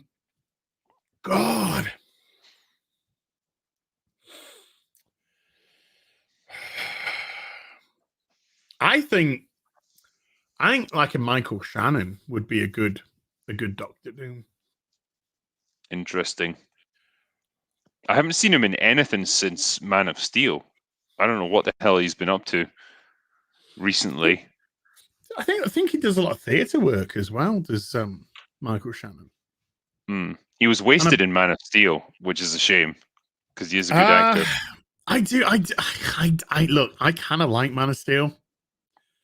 It's not perfect, but I do like it as a film, and I do like the I did want to see more Zod. I was a bit disappointed, by killing him off at the end. He's in Knives Out, apparently. He is, yeah. Played a very different character in that. A couple of people have mentioned Hugo Weaving as well. He'd be a good one. Oh, that is a good one. I like that. Yeah, Malcolm Tucker is one of the greatest characters ever created, by the way. I just rewatched the whole of In the Thick of It recently. God. Yeah. His insults are incredible, aren't they? The whole show is incredible. The whole freaking show is incredible. But when Malcolm's there, you are intimidated when Malcolm's there. Yeah. And that's how good Capaldi. Fuckity bye. Oh, he eviscerates people. I love the way that all the really, really harsh eviscerators are all Scottish. They're all everyone. It's great. He's just channeling that inner anger, like he fucking hates everyone around him. Yeah. Oh, it's so good. It's so good. So there we go. 3A. Somebody said 3A is Transformers. I'm not sure. I need more info. Devin Knox with a $5. Can we nuke TikTok from space yet? I wish. Her in the Steadfast with a 5 Canadian. Eyes that say, I drink a bottle of wine a night and then dance with my cat. Take a 610 with a $2. Can I order chicken thighs at KFC if I'm white? Yes. No, it's yes, cultural appropriation. I disavow. It's like you can't drink whiskey unless you're Scottish. Sorry. I don't like that one. Why can't we all just get along? No borders, baby. No, apart from got to keep the riff out. Yeah, I mean, people, you are welcome to take any aspect of my culture and use it however you wish. I don't care. God, no. And there's something that they went for the other day. I don't even want to start thinking about it. Austin Dwyer with a 10 US. Hey, found your channel from Friday Night Tights. Came for the content, but stayed for that beautiful, sexy face. I love a nice lie. But it's... That's the only reason I'm here, just so I can look at you. I know. Being a pop star is so hard. Okay. Louis the Plank with a $5. Would you rather watch Captain Marvel 2 with the Band-Aid teacher? Oh, Jesus Christ. Or ride on the Event Horizon with Sam Neill? I'd take the Event Horizon every time, man. Yeah. It's a hell of a ride. That film scared the shit out of me when I watched it first time. Yeah, totally. I watched it with my dad when I was like 13 or something. Absolutely shouldn't have. I think I was 12 or 13 when I first watched Aliens. Yeah. Just shat myself. Soul Fiend with a £5. Event Horizon, by the way, is the answer to both. Soul Fiend with a £5. Her rage is invalid. Tesco actually sell dark brown plasters. Well, sorry, I don't want to pick you up, Soul Fiend, but she's a victim. She's a victim, and so you can't question her victimhood. Otherwise, she will feel attacked and set upon by alt-right fucking weirdos, according to her, most likely. She's mental. Joe Dirt with a $10. Good luck to E, and a fair wind as the man who flies no any flag, and the critical mate, drinking. What do you think of Transmetropolitan? Is 2021 the beginnings of that future? I don't know. I don't know what that is. Transmetropolitan, that was with Batman, Robert Pattinson. Transmetropolitan. Yeah. No, I haven't seen it. I mean, I think 2021 is just the beginning of the end for all of us. Yeah. I was It's speaking to a friend earlier, dude, and we were just having like a normalish conversation. No, we were talking about how crazy fucking shit is and stuff. And then I just went off on a fucking rant. Just on a massive fucking rant. And I think I ended the rant by saying, I don't even, you know what? I'm going to read that last line verbatim. I don't even recognize the world I live in anymore. Mm. That was the way that I ended that one. Because shit be cray, yo. I think the real sort of benchmark for me is that 10, 20 years ago, when new movies would come out every year, you'd get excited. Yeah, I can't wait to go to the cinema and see this big blockbuster. Now, whenever a new movie comes out, you're bracing yourself for how bad is it going to be? You know, how much is it going to preach to us? How depressing is it going to be? That's what it's become now. How intersectional is it going to be? Yeah. How woke is it going to be? And that's where we're at now, and that's the world we've become part of. Man, sad. Yeah, nice, fucking depressing. There was a Vox article today that was just like the Snyder Cut was born out of sort of like extortion, toxicity, and something else, and the film itself is like a love letter to extreme masculinity and this. And I'm just like, I just want you all to fuck off. You know, I just want all of you to just fuckity by, as Malcolm Tucker would say. Just put your pens down, get up, and fuck off out the fucking world. Get in the sea. Get in the sea, as we say. I think the one good thing is that most of these publications, like the Mary Sue or Vox or whatever, they're all kind of dying a death because nothing that they put out is worth listening to, and I think people are realizing that, and they're just laying off.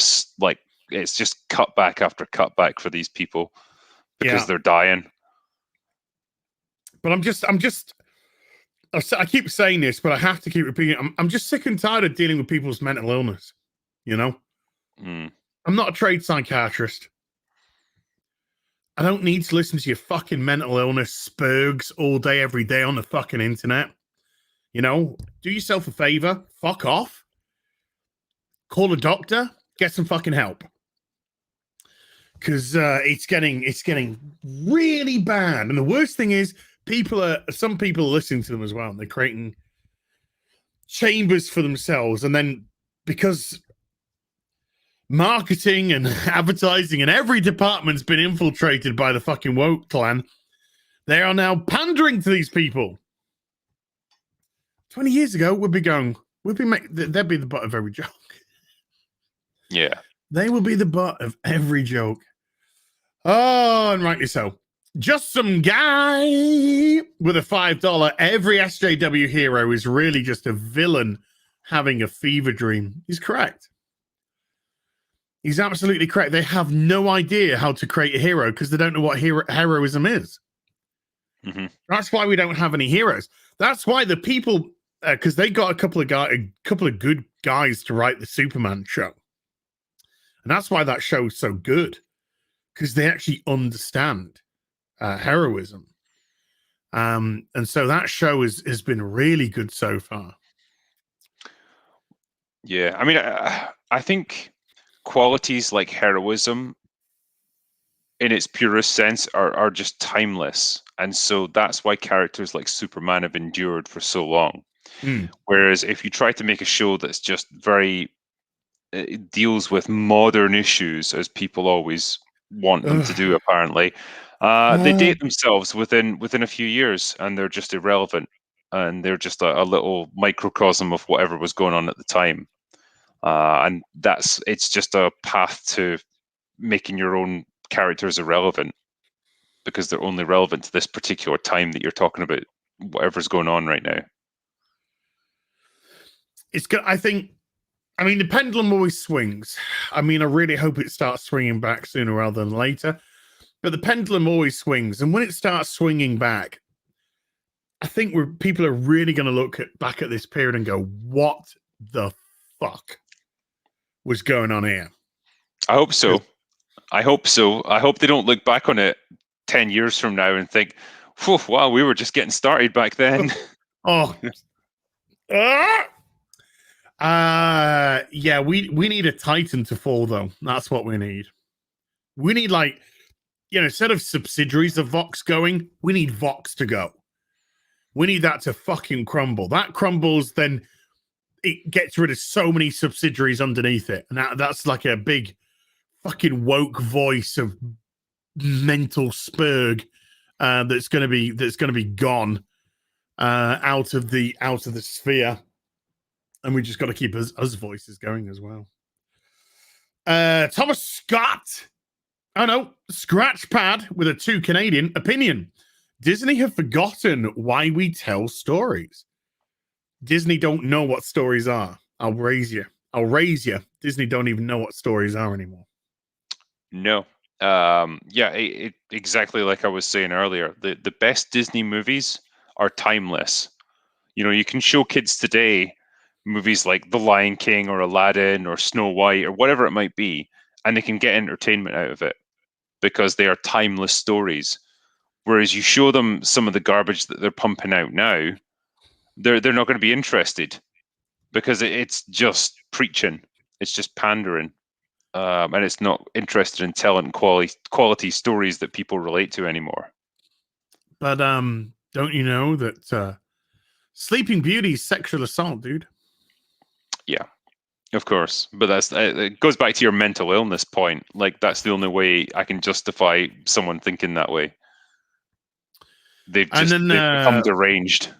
Yeah, there was some people in a publication having a go at the Flash scene, the Irish scene in the Snyder Cut, saying when he moves her hair to the side, that's like really creepy, and the scene should have been cut because it was, all this. And I just felt like saying, you are gonna die dry and barren.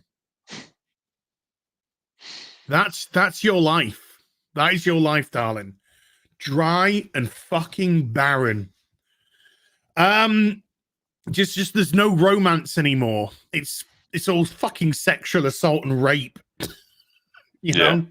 The two of them were googly eyeing each other all the way through the scene, and he just casually moves the, a little bit of hair to the side. It was cute. It's like, the most innocuous gesture imaginable. Like, in any other movie at any other time in history, that would just be considered, like you say, a cute gesture of someone who's attracted to another person. Yeah, I've been in my life. I've been like at parties and stuff, and you sat down talking to a girl and you really want to kiss her, but you don't, you don't know the lay of the land at the moment, so you're just talking to see how it's going to go, and maybe your hair just kind of like comes across there, and you just so like push it away for her, and it's just like it's kind of like almost like a romantic or you're making a very slow move on them to say, hey, I want to get close to you, I want to touch you. Yeah, it's a slightly intimate gesture that's not too forward, but it just shows a little bit of closeness. And any normal person would see it as perfectly fine, and nothing wrong with it whatsoever. But yeah, like these people that you're referencing there, I don't know how they imagine that men and women or women and women or whoever are meant to meet each other or show any kind of attraction, because you're being conditioned to just be afraid of everyone otherwise. And human beings aren't like that, and that's a horrible way to think about the world and to try and live your life like that. Yeah, but yeah, these people end up just alone for their whole lives. Because they don't represent reality. No. They don't represent reality at all. A lot of women like men to make a move. A lot of women like the male to be dominant in creating a situation, a circumstance. Romance isn't dead. There's a lot of romantic people who still want to be wined and dined. They still want to walk along the beach and you hold their hand. There's that intimacy which people still want and still crave. These people, that's why I say you're gonna die dry and barren, because these people don't understand intimacy, they don't understand love, they don't understand connection, they don't understand relationship building or development. They have no idea, because they're wanting to demonize every single solitary act. Those conversations that I talked about when you were at a party with a girl, they normally ended with you just going in for the kill. Yeah. That's how they normally ended. Well, you know what it used to be? It's like there's always a bit of give and take in situations like that, because we're not machines that are just programmed to run a certain way. And so you get to know the little signs if a person's attracted to you. Maybe they lean in a little bit closer, they smile a bit more, they hold your eye contact. Yeah, something like that. It's just a little dance that you do, and there's a million different ways you can do it. But if you've got any sort of perception of the other person, you'll get the sense that they're attracted to you or not, and you act on it if so. But with these people, you naturally read body language. Exactly, yeah, and it's a skill. You have to learn it, and that's why we're teenagers for a while, and like you go through that awkward phase where you're not quite sure whether you understand it or not. But for a normal person, you eventually do get good at it, and then. But with these people, it's like they never learned, and it's like they're just like the little kid who doesn't know how to play the game, and so they don't want anyone else to play it. And that's what they've become. They just want to ruin it for everyone else. And it's sad, but they are given power. It is legitimately sad, because they are denying themselves intimacy. And intimacy is a beautiful thing. And it doesn't necessarily mean on a physical level. Thomas Scott with a £5. I believe Batwoman now has lower ratings than Black Lightning, Legends of Tomorrow, and Supergirl, yet it's still around with another season coming. Flash can't break 1 million this season, and Superman is held strong at 1.2 million for the last 5 weeks in a row. So that show's really kind of holding on tight. Brian Shark with a $5, as is the man Drinker. Please stop radicalizing me with all your correct facts, logic, and reason. IMD told me so. Psych! Love as and Drinker, no ho mo. I don't know what that. Shill 99 with a $5. I watch more of Hill versus Babyface, Critical Drinker, Nerd Erotic, Geeks and Gamers, and Ryan Kennel Then I do Netflix, Hulu, HBO Max, Prime, and D+. Thank you. Well, thank you. Thank you very much. Yeah, thank you very much. King Rokai with a $5. Batwoman sucks so much. Like, people really believe this is good? No, they don't. It's comedy gold. Yes, it is. Gavin Barry with a £5. No message, but Gavin, thank you very much. And Ed Starr with a $50 super chat. Please accept this donation to your pub night account. If pub night means getting pissed, hell yeah. I'm up for that.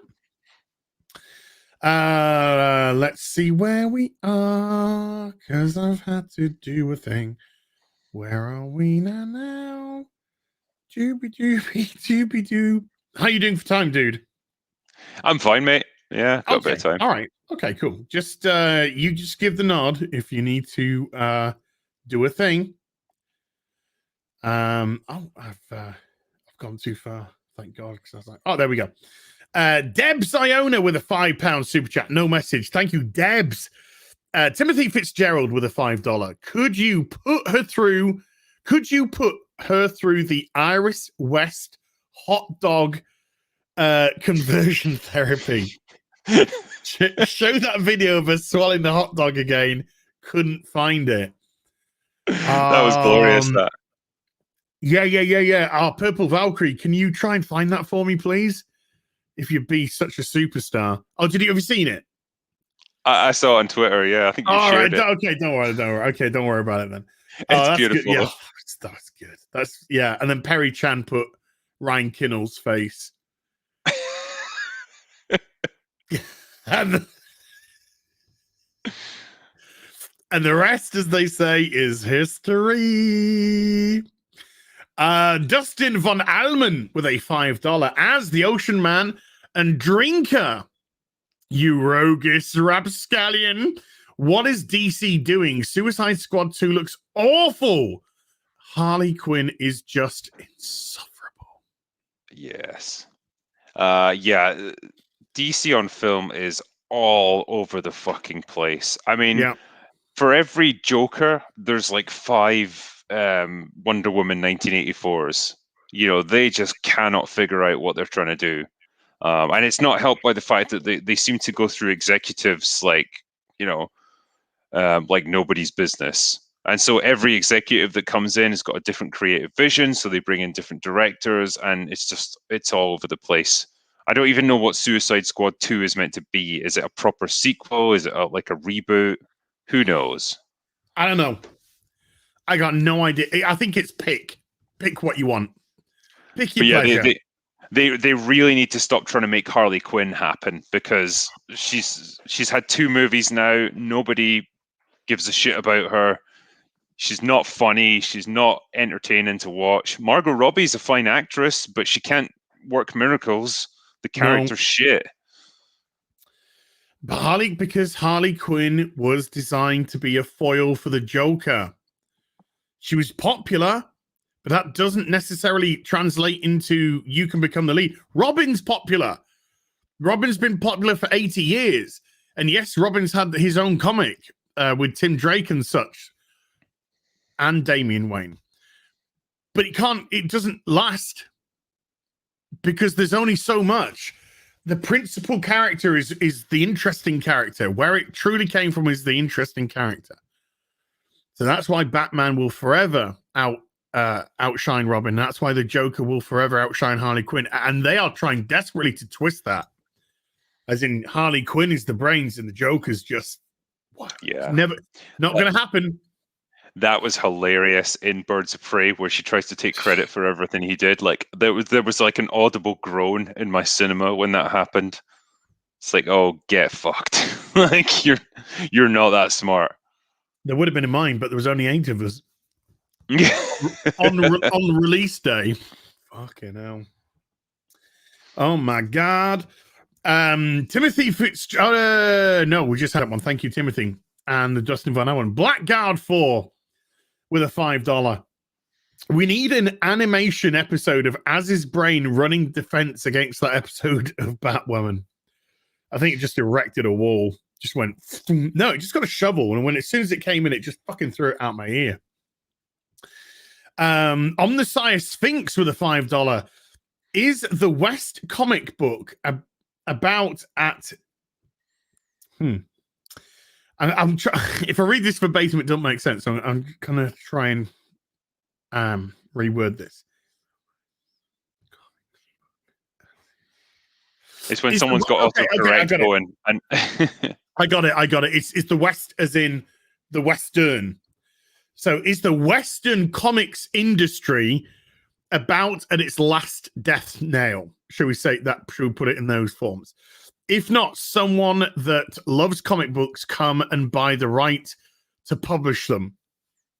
Floppies are done. Floppies are going to be gone. I think manga's the only thing that's going to draw people in.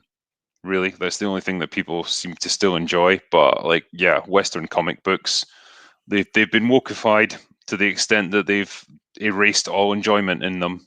Yeah. So, yeah, I don't know who would buy them at this point. I certainly wouldn't. Comics are a visual medium.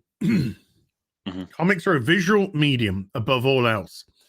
Obviously, a well-written comic elevates the art form above and beyond. But first and foremost, a comic is a visual medium, and it's got to be visually attractive. When I started collecting comics, the type of artists that we had were insane in the industry. Now we have Tumblr fucking rejects in the big two, drawing just dog shit. But fortunately for them, they've got dog shit writers to go alongside. And that's why the whole thing is just falling apart. So all the your Gail Simones who said, we can afford to lose some of that white male, cis white hetero male from the industry. No, you fucking couldn't, because that's what kept it afloat. So shut your fucking cow mouth. Where do we get to? Oh, I cannot pronounce this name for the life of me. Oh my god. Ginozaria Quen? Fucking no idea. Wow. With 5 Canadian, Kate Kane will be in a hostage situation like the Piper Perry meme. Oh no. That's the white girl with the black dudes behind her. No, she won't. It'll be maybe five black women behind her. Jay Fraser 360 with a £5. Hail as and drinker, enjoy your happy hours with Gary, Az, and Doomcock. What media will be covered in the next happy hour, and with whom? Moist. Well, I'm going to be doing one tomorrow night with Sargon of Akkad, and we're doing Moana of all things.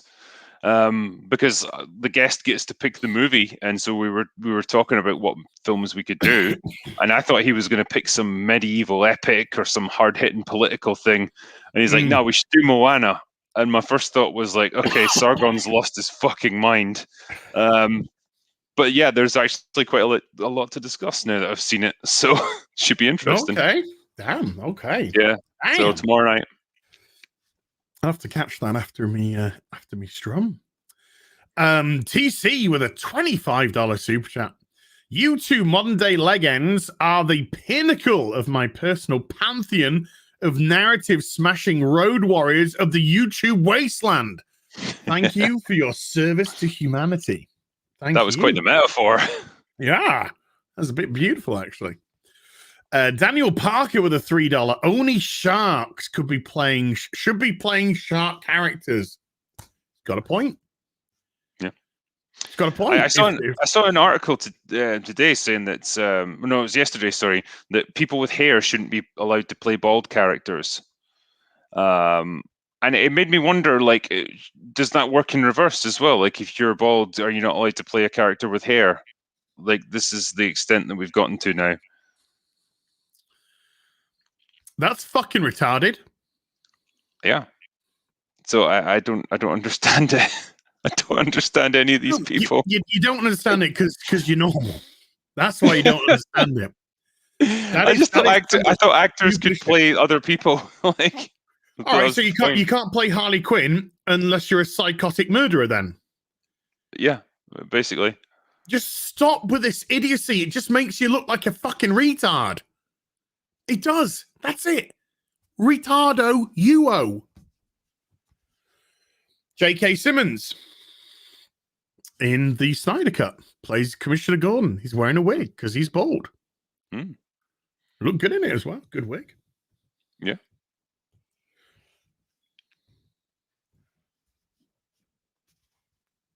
Oh, we lost Az. Just seeing if I had any wigs to hand. Where's my wig collection? Yeah, I think I've got a Geralt of Rivia one somewhere nearby. But oh, Valley of Plenty. Not that that's a giveaway about something coming. Yeti cast with a 2 Canadian boy.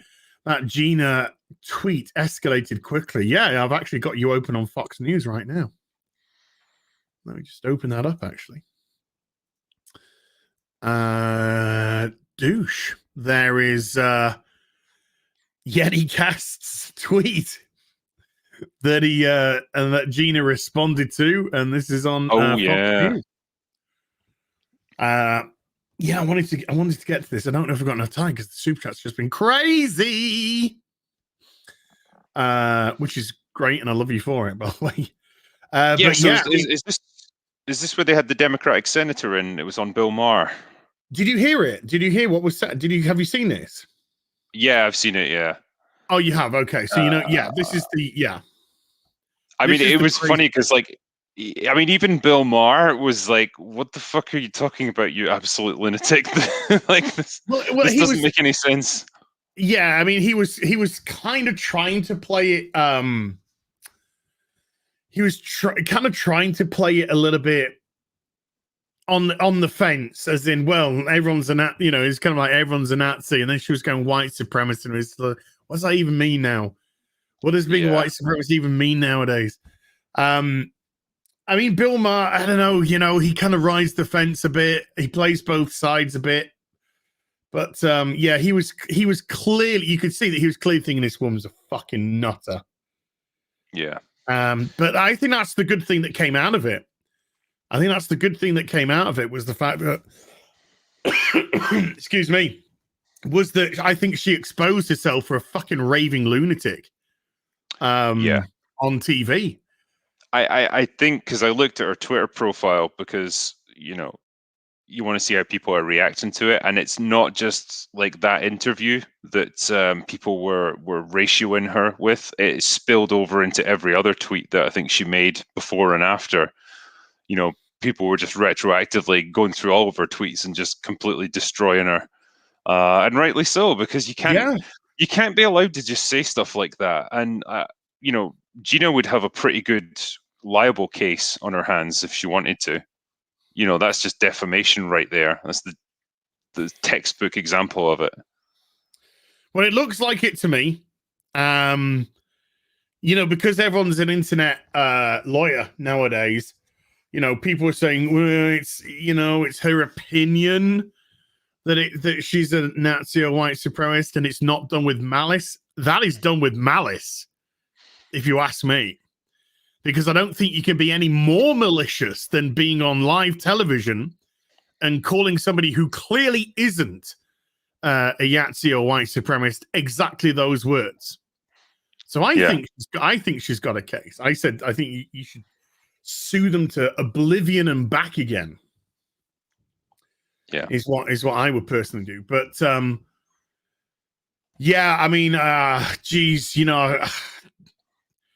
Gina's just going to go through all. They're going to keep this up, and they're going to keep this up, and they're going to keep this up, and they're going to try and keep it up until the lie gets so much into circulation that it becomes the truth. That's how the far left operate.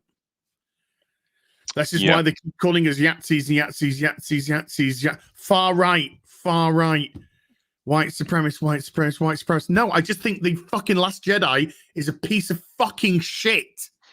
It's got nothing to do with any of that, you dumb fuckaroonies. But yeah, Oh, life is so fun. Life is so great.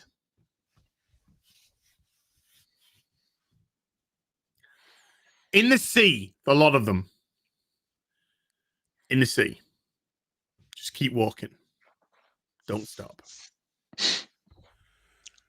Let your head get covered. And keep walking. Attic Hatch Sound Bob Kowal with a $5. Did Drinker see Grabbers? Does he wish he wrote it? Grabbers? I have not seen it. I have no idea what Grabbers is. No, I don't know. I couldn't tell you. So I don't know if it's good, and I don't know if I wish I wrote it or not, but yeah. Sorry, if it's man. about grabbing some titties, I'd love to see it. If you're talking about graboids from Tremors, then yeah, I've seen that. Loved it. Oh, but they put grabbers, so I don't know. Joshua Levesque with a $5. Two of my favorite YouTubers. Hope you guys can do more live streams in the future. Love your humor, wit, and passion. May the force be with you, gents. I don't know why I went singing then. No idea. Why not? Yeah, I'm sure we'll do more live streams in future. We've done a bunch. It's good fun. It is. I like them. Kimberly with a $2. As you getting Dr. Disrespect's book, and are you going to review it? Yeah, I've got it on pre-order. I'm not sure when it releases in the UK. I think it's early April. So fingers crossed I'll get it relatively soon and review it. I don't know, but I might talk about it in a stream for sure. It's going to be funny to read. Ian Rebecca Gold with a £5 super chat. Drinker, Star Trek 5. Did you see the Klingon in the tree? The Klingon in the tree? Yeah. I don't think I did. Is this some kind of weird Easter egg or something? I don't know. I can't say I noticed it though. We did spend a lot of time talking about it. We did, but I don't think we ever mentioned a Klingon in a tree. If that's a euphemism, fair enough. Yeah. But, yeah. What is that? Starship. Dirty Soul Monkey with a £5. Stallone is writing a Rocky prequel streaming series. He posted pages on Instagram. Thoughts? Leave it alone. Yeah, just stop. I mean, Creed is basically just a remake of Rocky anyway. So you can only milk this thing for so long. You had the perfect character, the perfect story. Just leave it at that. Yeah. Don't need to do anything more with it. Yeah. King Rokai or King Rokai with a $5. Oof. Need to see you and Drinker reaction to a YouTuber with impressive animation. Never laughed so much. It's called My Lola Bunny by James Lee. Let me just have a look. My Lola Bunny. Kind of sounds a little bit dodgy, but okay.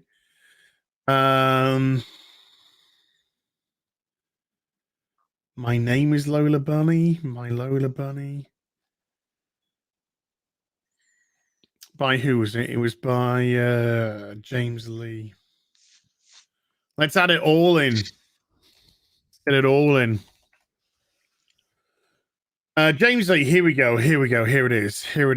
I'm just kind of scooching through to see if it's family friendly. I think it's family friendly. Okay, let's have a quick look. It's only 2 minutes. They got rid of her tits, didn't they? Have I clicked it? I don't know. Hold on. I don't know if I clicked the God, sound. it's furry.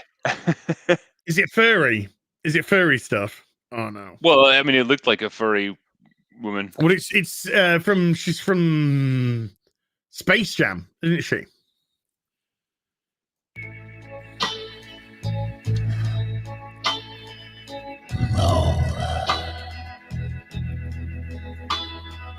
My feminine, audacious little body. Okay, there's enough of that. Okay, that looks fucked in the head, and no, we won't be doing that on the stream. Thank you very much indeed. Quick way to get your channel demonetized. Woo! That looked like that was gonna go really wrong, real fucking quick. So okay, let's just say it was the sex predator voice, which put me off. From seeing that. You get a sense sometimes, don't you? Yeah. Yeah. Maybe off stream I'll watch it and see if it was safe, but just off that, no. Crack Croc with a $2 super sticker of a lemon with a love heart. Thank you. Brian Shark with a $5. Babylon 5 has Amazeballs 4K remaster with CGI upgrades on HBO Max. It is the way. Oh. I'm watching it in 1080 on Amazon. Robert Feldman with a $5. Drinker, will you ever review all 5 Highlander films? Did you watch Gotham? No. Well, yes, and I hated it, so stopped. And what are your thoughts on it?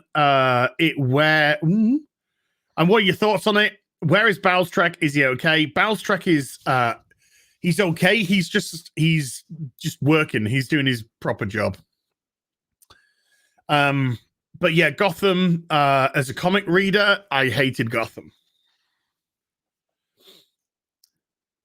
Yeah. Drinker, you just tell me when, dude. You just tell me when. In terms of the Highlander movies, I'd happily review the first one. In fact, the second one would probably be interesting to talk about as well, because it's an interesting film. Beyond that, though, I don't really care about them. They kind of went downhill pretty quickly, and they just all became like straight to video kind of jobs. But yeah, definitely the first two would be interesting to talk about. One being great, one being terrible, and just compare them. But yeah, yeah, I mean, man, when you got a soundtrack by Queen, you can't go wrong, really, can you? It gives epicness to anything. I know. And Connors. Sean Connery. God. Yeah.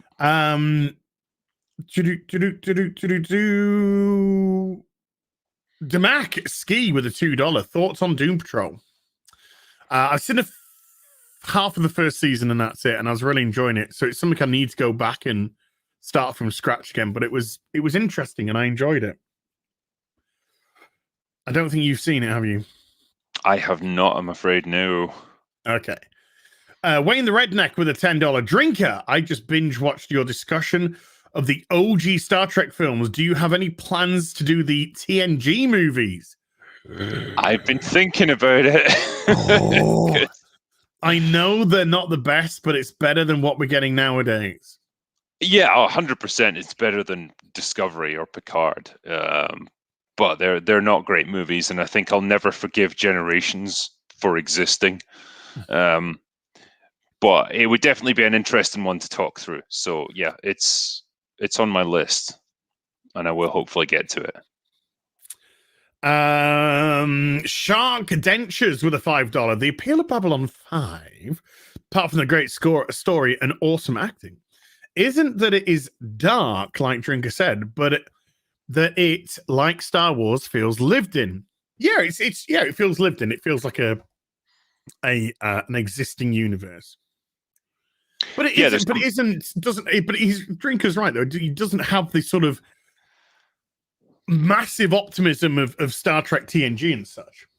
Yeah, I think maybe dark's perhaps not the right word I was looking for. Is like nuance and complex is I guess what I was aiming for. You know, it's a complex world where there's a lot of moral ambiguity. Characters are forced to make really difficult choices, and it's not the utopia that you get in Star Trek. It's a much more grounded kind of universe than that. Yeah. Aussie Drop Bear with a $10. G'day, as and Drinker. I like the new Justice League cut, but Wonder Woman brutally murdered the bad guy in front of a group of children when she had the power to disarm them. When one then one wants to be like her. What the fuck? Yeah, that was a bit of an odd one. The thing is, Wonder Woman, she obviously has this ability to move super fast, like the Flash. So it kind of makes you wonder, why does she ever bother moving at normal speed when she has to fight someone? Why not just always be super fast and you can beat them before they even see you? I think that was just to demonstrate her power again, that she could do that. And the fact that she'd, given this guy repeated chances to lay down his weapon and surrender, and he didn't do it. And so she takes like the ultimate response to just obliterate him. Well, But yeah, it was a bit. She does go super fast a few times in a film. However, normally she's doing it in slow-mo, so you can't actually tell, but she is actually going really quickly. Like at the end of the film when something happens, that's actually happening really quickly. Right. And everybody's been slowed down after Superman punches.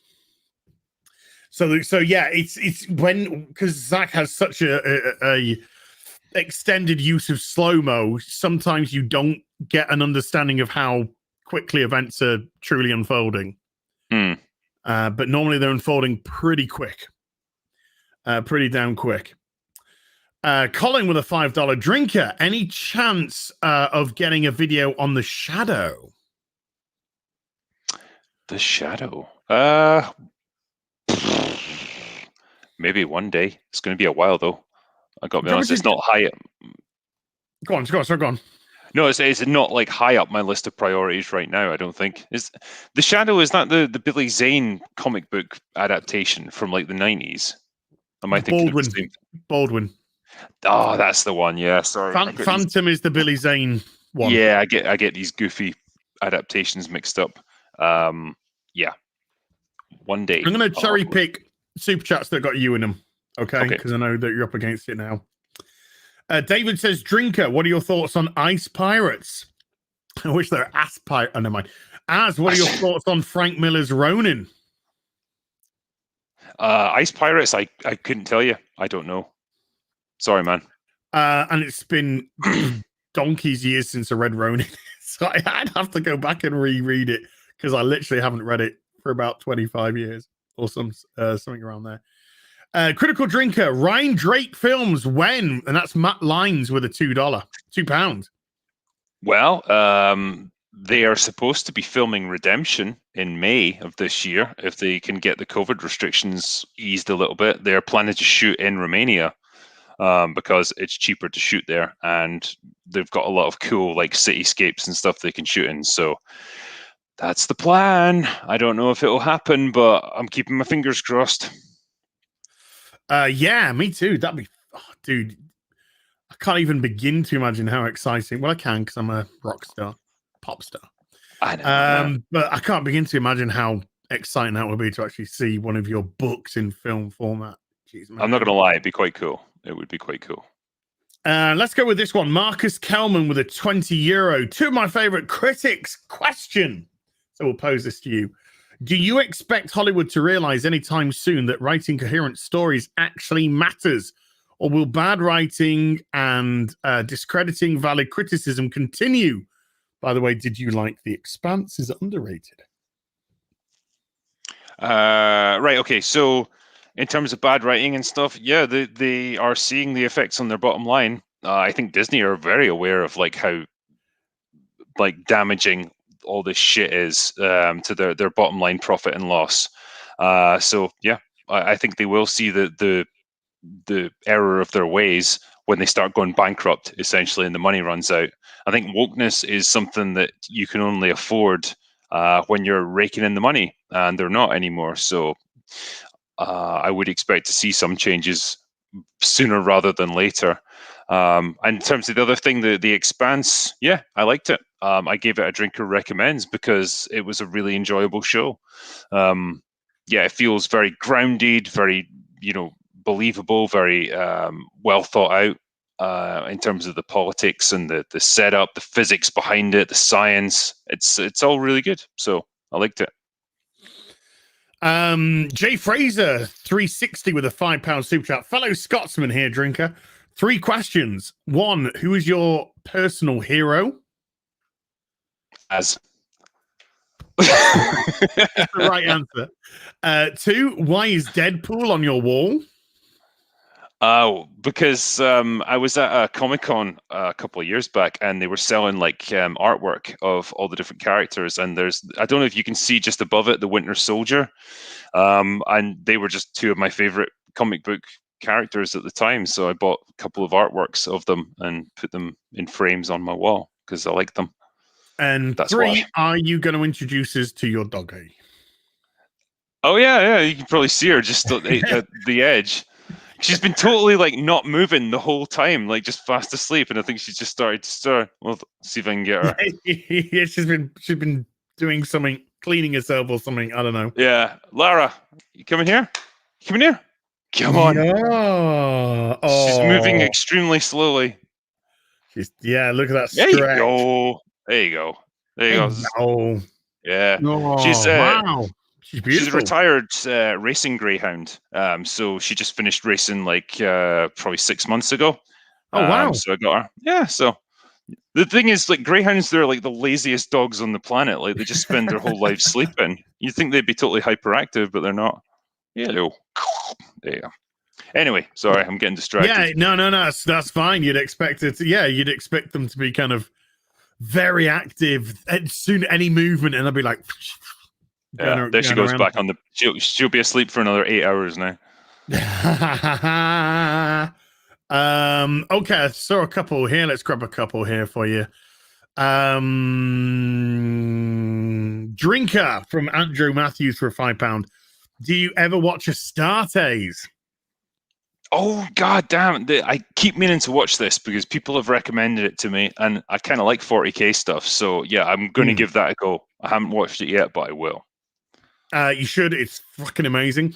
Richard Curtis with a £5. Drinker. Have you read Way of the Shadow Wolves by Steven Seagal? Is that a book by Steven Seagal? Damn, I need to read this. Must be amazing. No, I haven't, but fucking hell do I want to. Oh, that'd be good. Yeah, that's going on the list for sure. Yeah. So I just checked because Drinker's got to go in a sec. So I'm just trying to cherry pick super chats that have Drinker in them. Here we go. Let's grab Sarah B. Sarah B says with a $5 super chat, Hail as and Drinker, fun to listen to 2 of my favorite Europeans chatting and chilling. When will you 2 manly men live stream gaming again? I think we should do it pretty soon. Yeah, I think. Yeah, I'll free up some time in the next week or 2, and we should just go at it. There should be shooting and drinking going on. Alcohol and guns, it's a great combination. Yes. The critical asshole with a $5. Love the B.B.C. Originally came for as, came again for the Drinker. There we go. So they're the ones that have got you specifically mentioned. You need to get off now, dude. Yeah, I'll probably drop off now, mate, and get on with some other stuff. But no, it's been a pleasure to join you this evening. I'm glad I could fill in. I know I can't replace Gary, but it was nice to be here. Anyway, I thank you for jumping in at such short notice and giving a good 2.5 hours of your time, man. That's really, really appreciated. So thank you very much indeed for that. Anything you'd like to plug before you go? Oh, so I think I mentioned earlier, yeah, I'm going to be doing a live stream tomorrow night, and I'm going to be doing a review. Time. What? Time. Oh, yeah, 9 p.m. GMT tomorrow night on my channel. I'm also going to be releasing a review of JCVD on my second channel, Critical Drinker After Hours, because I've wanted to talk about that film for ages. So I like that film. I was doing the script for it today, and I'll get that out tomorrow, hopefully, before the live stream. So that's what I've got coming up. Wonderbar and 9 o'clock British summertime, not GMT. We're into summertime. Yeah, we've gone through the we've gone through the daylight saving it, and I'm not trying to nitpick, but people work off those calendars. So I just wanted to make sure that, you know, if they want to tune in, they get the right time. And No, don't I tune in will. late. Yeah, I always put the link up to the stream like, you know, several hours in advance anyway, so people have got a bit of warning. But yeah, I'll make sure to do that. Oh, if you don't know what JCVD is, folks, it's Jean-Claude Van Damme. It's his movie about him, but it's not him. It's like still a fictional version of him, but it's set in an earnest way. And it's kind of like trying to separate reality from fantasy that you see in the films, and it's a very interesting character study of Jean-Claude Van Damme. No, yeah, absolutely. And there's a lot I wanted to say about it, but you know, it's partly why I started putting reviews on my second channel, like smaller reviews of maybe movies that don't have that sort of broad appeal. And it just gives me a chance to talk about, you know, little things like that I think are just interesting. So yeah, looking forward to it. You've been killing it at the moment, dude. I have been loving your stuff. And loving literally when you're saying, right, I want to talk about this film or this, and then suddenly the same day the video comes out. It's absolutely phenomenal. So yeah, keep it up, man, because you're gonna go stratosphere. You really are. Thanks, buddy. I appreciate that. Thank you. Is that right? So thank you to Drinker. I'm going to carry on because I've got to go through these super chats. So I'm going to carry on, but thank you so much indeed for turning up, dude, on the real BBC. My pleasure, and I'm good. Oh, that was Drinker, not me, by the way. That was Drinker sunsetting himself in a very aggressive Scottish manner, which I do like. I do like that. Look, if you can see behind me, we've got Hawkeye is doing something to ScarJo, who's Robert, and Batman's watching. And also Heavy Mando's watching from over here. So there you go. Right, let's go through a few more of these super chats. Where did we get to? So we got to that one, and we got to that one, we got to that one. So it's Decaf High with a $10 super chat. Can't take Gal Gadot seriously as Wonder Woman. She is gorgeous and a serviceable actress, but Wonder Woman needs to have a physical presence to not be overshadowed by bats and soups, not some toothpick-sized supermodel. I think Gal Gadot's perfect. I think she's a perfect physical representation of Wonder Woman. Yeah, you can have something a little bit more muscular, but her strength comes from her Amazonian upbringing and the fact that she was forged from clay by Zeus himself. So she has all that to go with her, and I think she's toned. I think Gal Gadot's very toned as well. So I ain't got an issue with Gal Gadot. Doesn't mean that I would have an issue with a more beefy Wonder Woman. I wouldn't have a problem with that at all. You know, I think someone like Gina Carano could pull off a Wonder Woman, but you know. So I think there's plenty of scope for that character. Plenty of scope for that character. S. Joe Mighty with a £1 Philly Diamond super sticker. Thank you very much indeed. Oh, well, with a $20 super chat. Thank you. Speaking of drink, I'm enjoying a glass of Glenmorangie Signet and a cigar. That sounds exceedingly decadent, and I think that sounds wonderful.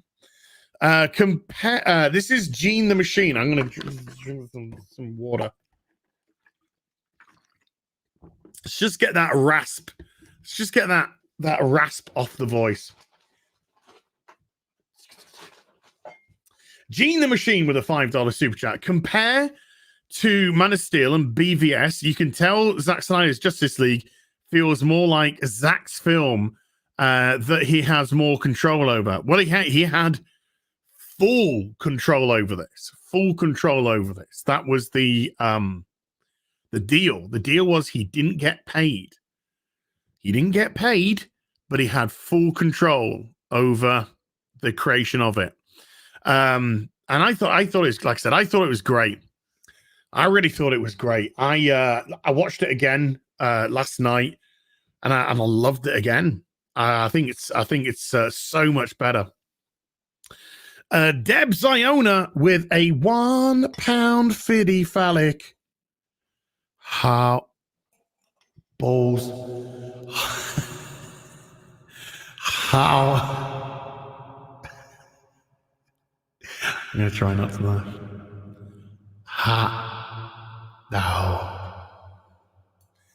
No.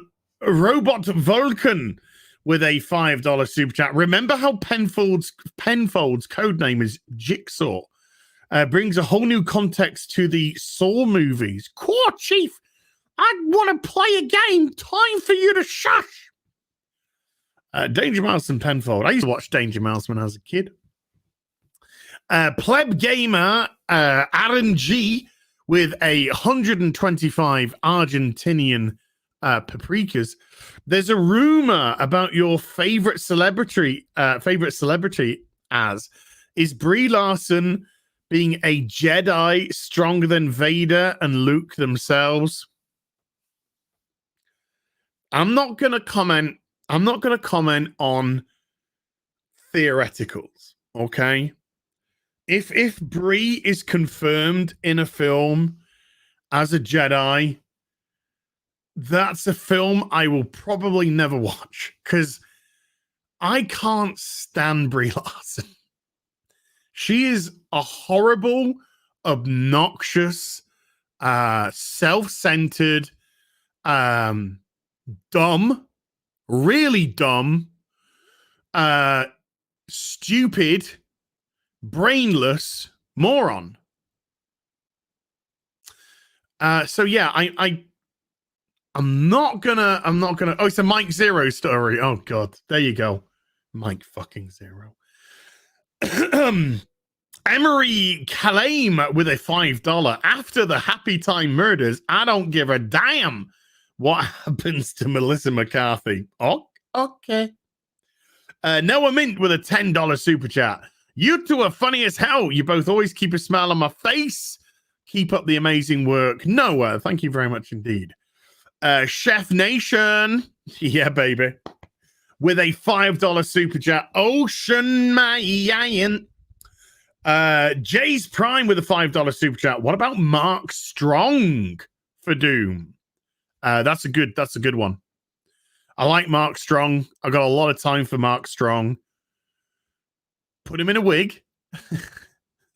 Bald men can't play men with hair, though, as. Put him in a wig. He'll be, yeah, I could see that. Yeah. Jason Bozarth with a $5. The fake movie with Jack Black was The Fatties, and it was a total roast of Eddie Murphy in The Nutty Professor. There you go. Sasamatus with a $5 super chat. Hail, Az and Drinker. Have either of you watched Invincible on Amazon yet? First 3 episodes are out, and I was hooked after the first. No, but I'm gonna. No, but I'm gonna. I've heard some good things about it. I want to check it out for myself. I want to check it out and see for myself. So we shall see. I'll, depending on what it's like, I might make a video about it as well. So not yet, but I will do that real soon. The Texan 83 with 5 New Zealand. Timothy Dalton as Doctor Doom. Maybe a little too old now, but I would say Dalton, early circa 2000, 95 to 2000. I'd like that. I would have liked that. Drowning Clown with a $5. Wouldn't that be you can't drink whiskey unless you're Irish? Wouldn't Scotch be more accurate? I don't know. I drink girly drinks. Clint Harper with a $5 super chat. Would like to see a review of Generation Kill. It's vastly underappreciated realistic gold, while piece of shit movies like Hurt Locker get Oscars. I tried to watch Hurt Locker and I just gave up. I was so bored. I was so fucking bored that I just stopped watching it and went on to something else. Her in the Steadfast with a 5 Canadian. I was 6 when I seen the original It. My older brother was babysitting me, gave me serious nightmares for a bit. Yeah, I was I think I was early teens when I watched it for the first time and it scared the shit out of me. Right or wrong with a $5 super chat. Since I'm part Scottish and part Irish, what whiskey am I supposed to drink? Cheers, lads. Thanks for all of you. That's a shame because Drinker probably would have given you some good recommends. Glenmorangie. That's a safe whiskey. Swifter with a £2 super chat. Who should be the new Mira in Aquaman 2? Scarlett Johansson. Everything's going to be Scarlett Johansson for you. Scarlett Johansson. Simply Rocco with a $5 super chat. Sing it as Just a Victim. There you go. Just a Victim. Messenger from the other side with a 5 Canadian. Do you think wokies think in reverse? Do you ever think wokies think in reverse? They see a spotlight, so they force their way under it, not creating something good to deserve it. Well, I mean, you're not wrong, but what they do is they take something which already exists. So it's like there's a play on stage, and then they come onto the stage and they say, I don't like the way that your play is, so I'm going to change it and make it better. And then they make it shit. That's more... I think that's a more accurate analogy about that. But yeah, they just come in and fuck shit up. Mark Taylor with a $5 super chat. They think that your race or sexual orientation makes you a hero. What's up, Drinker? Yeah, and it doesn't. I keep saying this, and I'm sorry for the people that have heard me say this a few times. Being gay is not interesting. Having a vagina is not interesting. Having a penis is not interesting. These are not interesting characteristics in a film or a TV series. Being a certain color, not interested. Being a certain sexuality, not interesting. Though none of those things can carry a show or a movie. They can't. They're just a small facet of what makes that character up. A very small facet, and that is it. Unfortunately, these people focus on that, and they think it's the be-all and end-all. And when you think that's the be-all and end-all, that's why your stuff's shit. Because it has no substance, it has no depth. And that's why you have no characters. Quite interesting in a porno, though. certain films, shall we say. Minus 69er with a £10 super chat. Love your Batwoman reviews, as hope the series keeps going and going just for them. Hail TCD, the critical drinker. Good to see someone who thinks the way I do about modern cinema and enjoys the films I grew up with. Well, we had good films, and nowadays there are shit films. Sebastian K with a $5. Watch Amazon's Invincibles. A villain has a PhD in gender studies. Awesome. James Spoon with a $5 super chat. I really think the writer of the article wanted Barry Allen to spike Iris West to the pavement like a volleyball.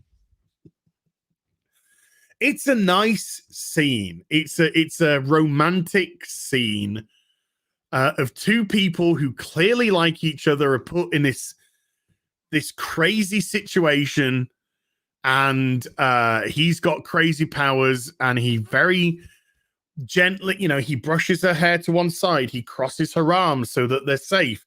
He turns her very slowly. He holds her head and places her down.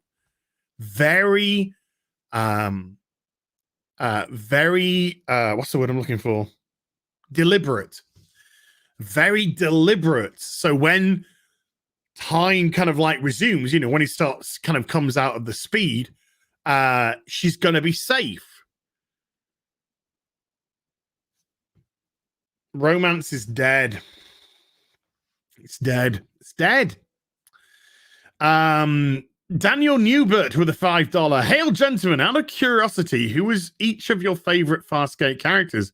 I love Ben Bowder. I like them all. I liked a lot of them. I like Scorpio, whatever. It's been a while. You have to forgive me. I really like Ben Bowder's character. I really like Claudia Black's character. I really like, the big dude with the nose and the. It was a great series. Farscape was a really good, fun series. It's been such a long time though since I've watched it that maybe a rewatch is in order after I've done the Babylon 5 stuff. Jay Fraser 360 had done that one. That was the Doggo one. Crispy Critters with a $5. Romance isn't dead, but it is coughing up blood. Project 17 with a $2. Yes, we want dominant men back. We whammons miss them. Women like them. Steve-O with a $10 super chat. Hail as and drinker. I'm out of town on business and had to go get some Maker's Mark to get on your level. I blame you both for my eventual overindulgence. Cheers. Don't blame me. Don't blame us. Don't blame us. Victor Tango Kilo with a $10 super chat as well. Maybe the reason K-dramas are popular is because they show men and women having normal relationships. Also, because they use meow sound effects when women argue with each other. Stu Bro with a $20 super chat. Ocean Man touched my hair. I can't say anything unless it incriminates me in a court of law. Messenger from the other side with a 5 Canadian. Intimacy is about non-verbal communication. Can't do that on Twitter. No. Richard Curtis with a £10 super chat. I hope it's the Richard Curtis, writer of Blackadder. Please, can that be you, Richard? Can we talk? With a £10 super chat. Have you watched any of Invincibles yet? And thoughts? Sorry if you talked about it already. No, but I'm definitely gonna. I probably will actually maybe go to bed and put the first episode on tonight because there were so many people saying watch Invincibles. The rude French Canadian with a 7 Canadian.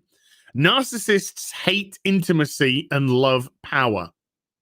Social media is a breeding ground for emotionally stunted children. No real human interaction on there. Oh yeah, correct. There is emotionally stunted doesn't even begin to cover it. Doesn't even begin to uncover it.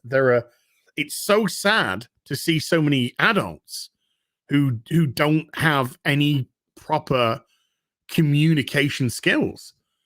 Like the woman on TikTok with the plasters. That's a teacher. That's somebody that's meant to be teaching your children. Somebody who's meant to be shaping the minds of a child. And she's getting fucking stressed over plasters and calling it white fucking... Go fuck yourself, bitch. Go find a big hole and fucking throw yourself in and fuck yourself in it. Matt Lyons with a £5. What film did you watch as a child that made you so scared you couldn't sleep at night? Mine was a Steve McQueen film called The Blob. Aliens. I was absolutely terrified of going to sleep because I was terrified of dreaming about aliens. And that haunted me for a long time, dude. A long time. Eddie Riffic, USN vet. with a $10 super chat. Mentally defunct troglodytes to whom look at human emotion and anything that is simply normal within this world as something to be reviled and attacked verbally or physically. Anyone that isn't them. Yeah, they want people to be as broken as they are. And tough shit. But they do. They want people to be as broken and as stunted as they are. And it's not going to happen. It's not going to happen. Because they'll eventually get into their own head and self-destruct. Roman Heinrich with 250 Czechoslovakian cans. Greetings from the Czech Republic drinker. He's gone now, sorry. And Dr. Martin Luther Pepe with 20 Swedish krona. Halloween 2. Halloween 2. We got a Halloween 2 super chat. You know, and I know. You know what that means. I know what that means. Clappity clap for you. Clappity clap for you. Scottish Will with a £5 super chat. Due to Mandy Patinkin not being Spanish, should it be hashtag cancel the Princess Bride? Absolutely not. Look, anyone that says, you know, bald people can't play people with hair can't play bald people. When the argument has got to that, I can't say what I was going to say because I would get thrown off YouTube. I need to phrase this slightly differently then. When the argument has got to that, you know that you're dealing with fucking morons. Absolute window lickers.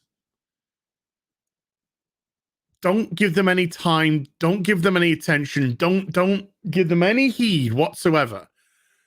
Just pity them. Look at them with disgust and pity them.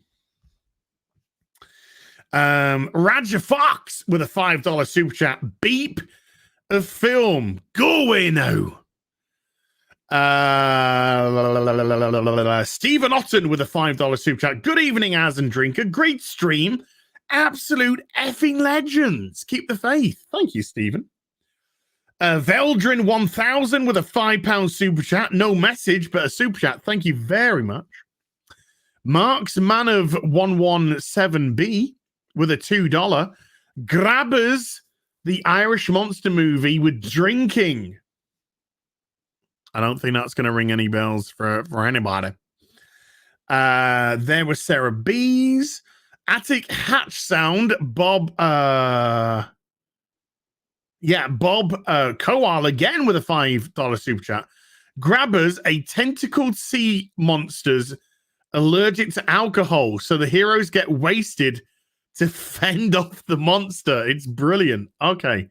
This sounds like a little bit of fun, actually. Ginger Hermit with a $25 super chat. Thank you. Pick up some Eagle Rare or Woodford Double Oaked Bourbon for an amazing sipper at reasonable prices. Cheers. Cheers to you too. Action Com for $2. Rick Berman Forgiven.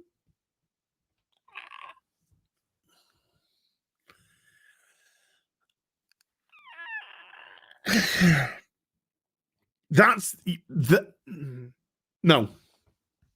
The answer is no. He did great on TNG, on the show TNG, but no. After that, no.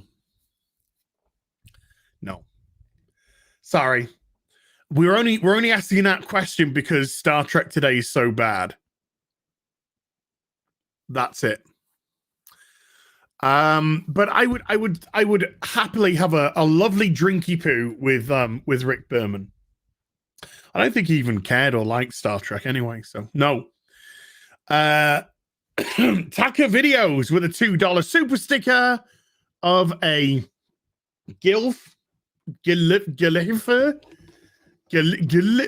I'm gonna need some water. My throat is beginning to do a thing. Richard Curtis again with a $5 super chat.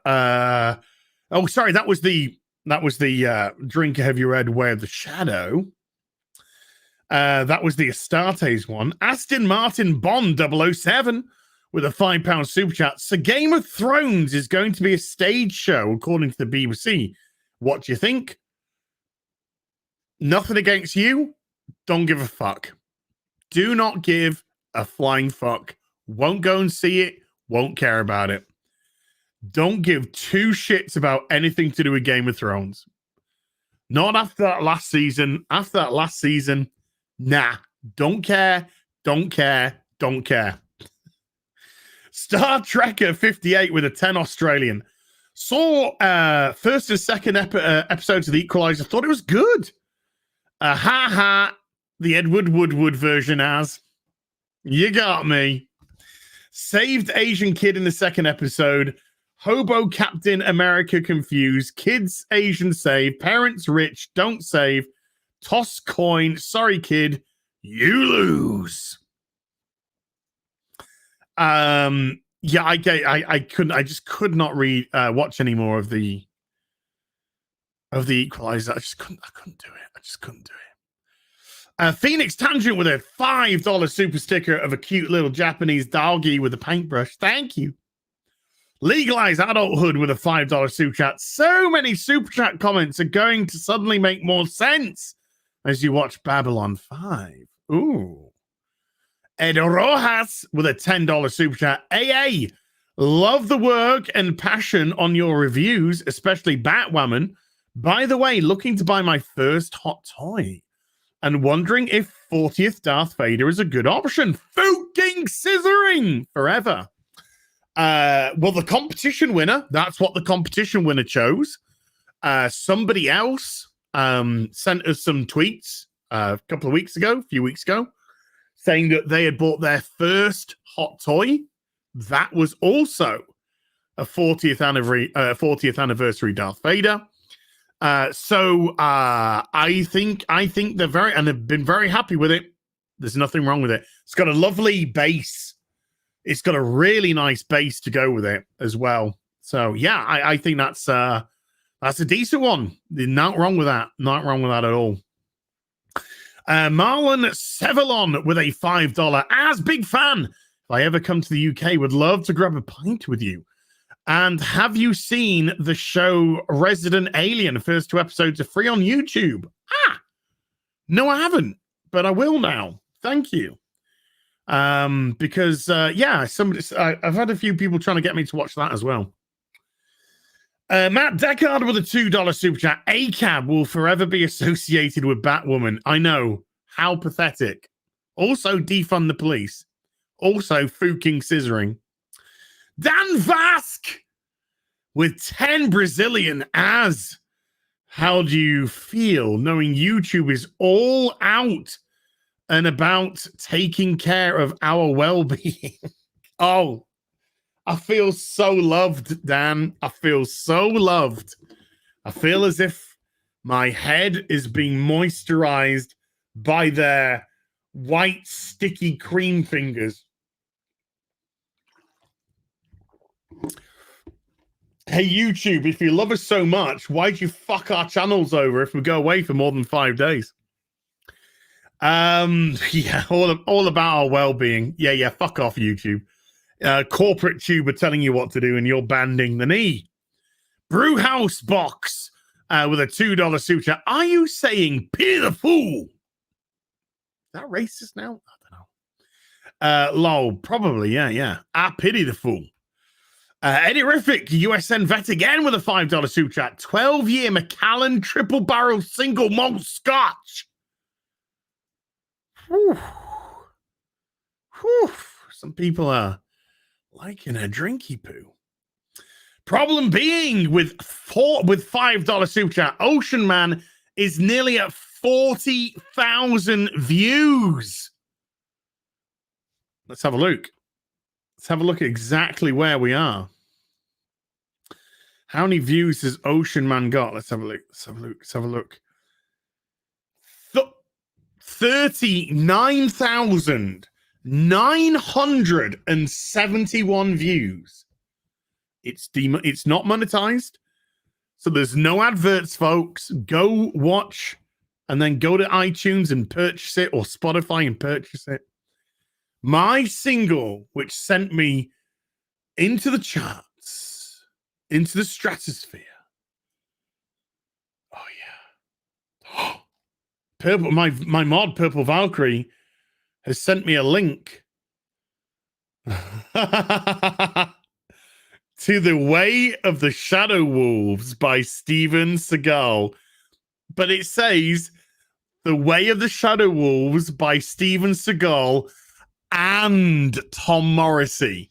So it's really The Way of the Wolves by Tom Morrissey, but but Steven Seagal is allowing his name to be mentioned, and so he gets a writing credit as well. Oh god, that could be hilarious. That actually, and the thing is though, the front cover just looks like it just looks like fat Steven Seagal. It just looks like fat Steven Seagal. He's become his own meme. God bless him and all who sail in him. So thank you, Purple Valkyrie, for that. You know you want it. I may buy it. I may buy it. We'll see. I might buy it. I've got a really sick idea. Can you read books on YouTube? Are you allowed to read books on YouTube, or can you get struck for that? Can you get struck for that? Because I was thinking I could do a Sunday stream with Stevenson. No, me read it with me reading Steven Seagal's book.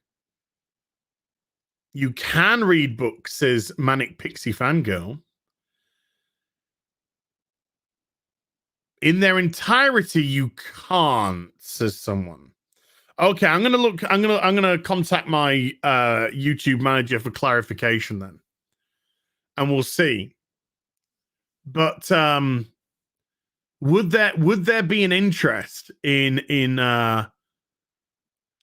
would there be interest in me reading a book on Sunday to you? Yeah, I mean, I can't go through the whole book in one stream, but I'll see what my manager says. Anyway, problem being with a £5 super chat. Let's get back. Ocean Man nearly at 40,000 views, only 39 away, or maybe 29 away.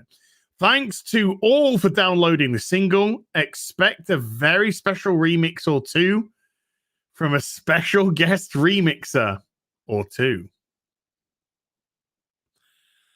I may know who one of them is. I may know who one of those is. Sarah B with a $5 super chat. As enjoyed you and Drinker. Had no idea the E word was offensive. Please accept my apologies and extend to Drinker as well. Hashtag clueless in California. I need to find what E word you used.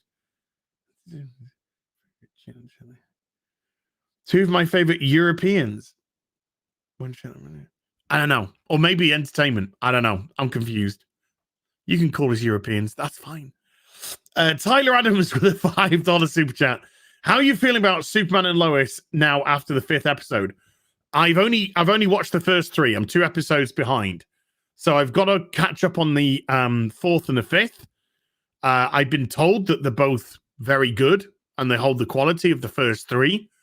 But I'm probably going to watch those, and then I might do a roundup because now it's gone until May. So I might do here's my thoughts on Superman and Lois after the first 5 episodes are now complete and it's on hiatus. And there we are. We're caught up.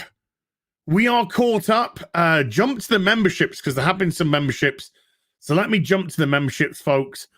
RC from the NYC has become a Stormtrooper level member. Thank you very much indeed.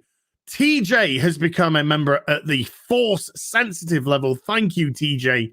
Nuno Martins has become a member at the Force Sensitive level as well. Crimson Feather has become a member at the Force Sensitive level 2. Jerry 101 UK has become a Jedi Master level member. So thank you, you guys and gals, for becoming members of the channel too. Like I said, I'm going to do a members only stream very soon, and we're gonna have a chat. We're gonna have a chat about how we're gonna move forward. How we're gonna move forward with what you would like to see, what you would like, what you want. What do you want? Show me. Show me. So there we go, folks.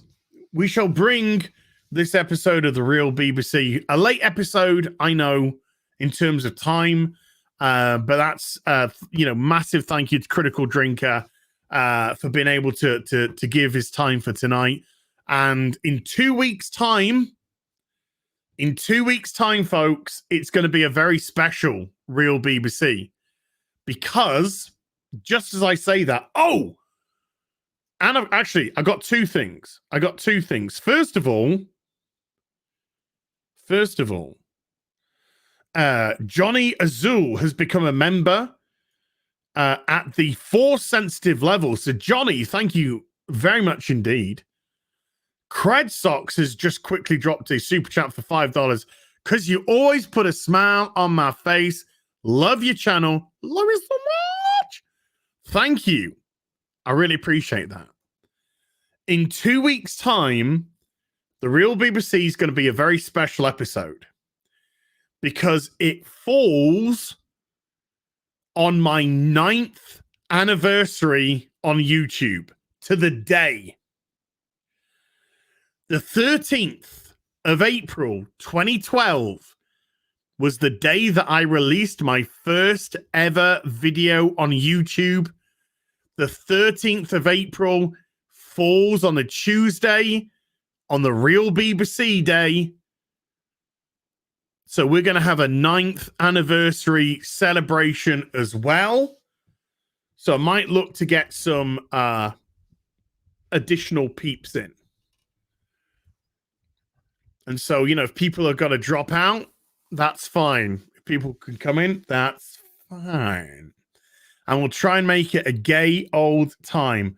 So huge thank you to everybody who turned up tonight. I think we hit a record tonight.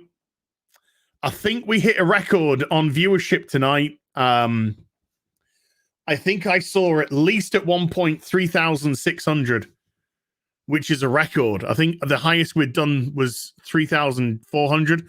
So to hit a record tonight, thank you. Got it. Massive thank you to my mods, particularly for that very interesting period partway through the stream. Thank you very much indeed for the job that you do. I really appreciate it. Purple Valkyrie, Vanessa, you're my ladies. And I can't thank you enough for the work that you do. You are superb. There is another super chat which has slipped in. Ederific USN Vet with a $10 super chat. It will be funny if Batwoman moves to Superman and Lois, and to be introduced to the show's creative and writing team. That can very well be the only retcon any of us would like to witness. It depends how they write her. If they've been told to write her like she's in Batwoman, it's going to be a fucking disaster. It's going to be an absolute disaster. Marby and I love you. Thank you. It's nice to know couples having fun. Boosh. Thank you, Vanessa. So yeah, huge thank you to my mods. Massive thank you to everyone who hit the join button and became a member down below, because I've done fuck all with it recently and I need to get my ass into gear. Everyone who hit the super chat button and supported the channel, I can't thank you enough. And again, just everybody who turned up to watch, thank you so much indeed. We'll be back in 2 weeks' time. And then I think we might be going weekly after that. So you have a great evening. I'll be back with some more stuff very soon. You take care. Bye for now.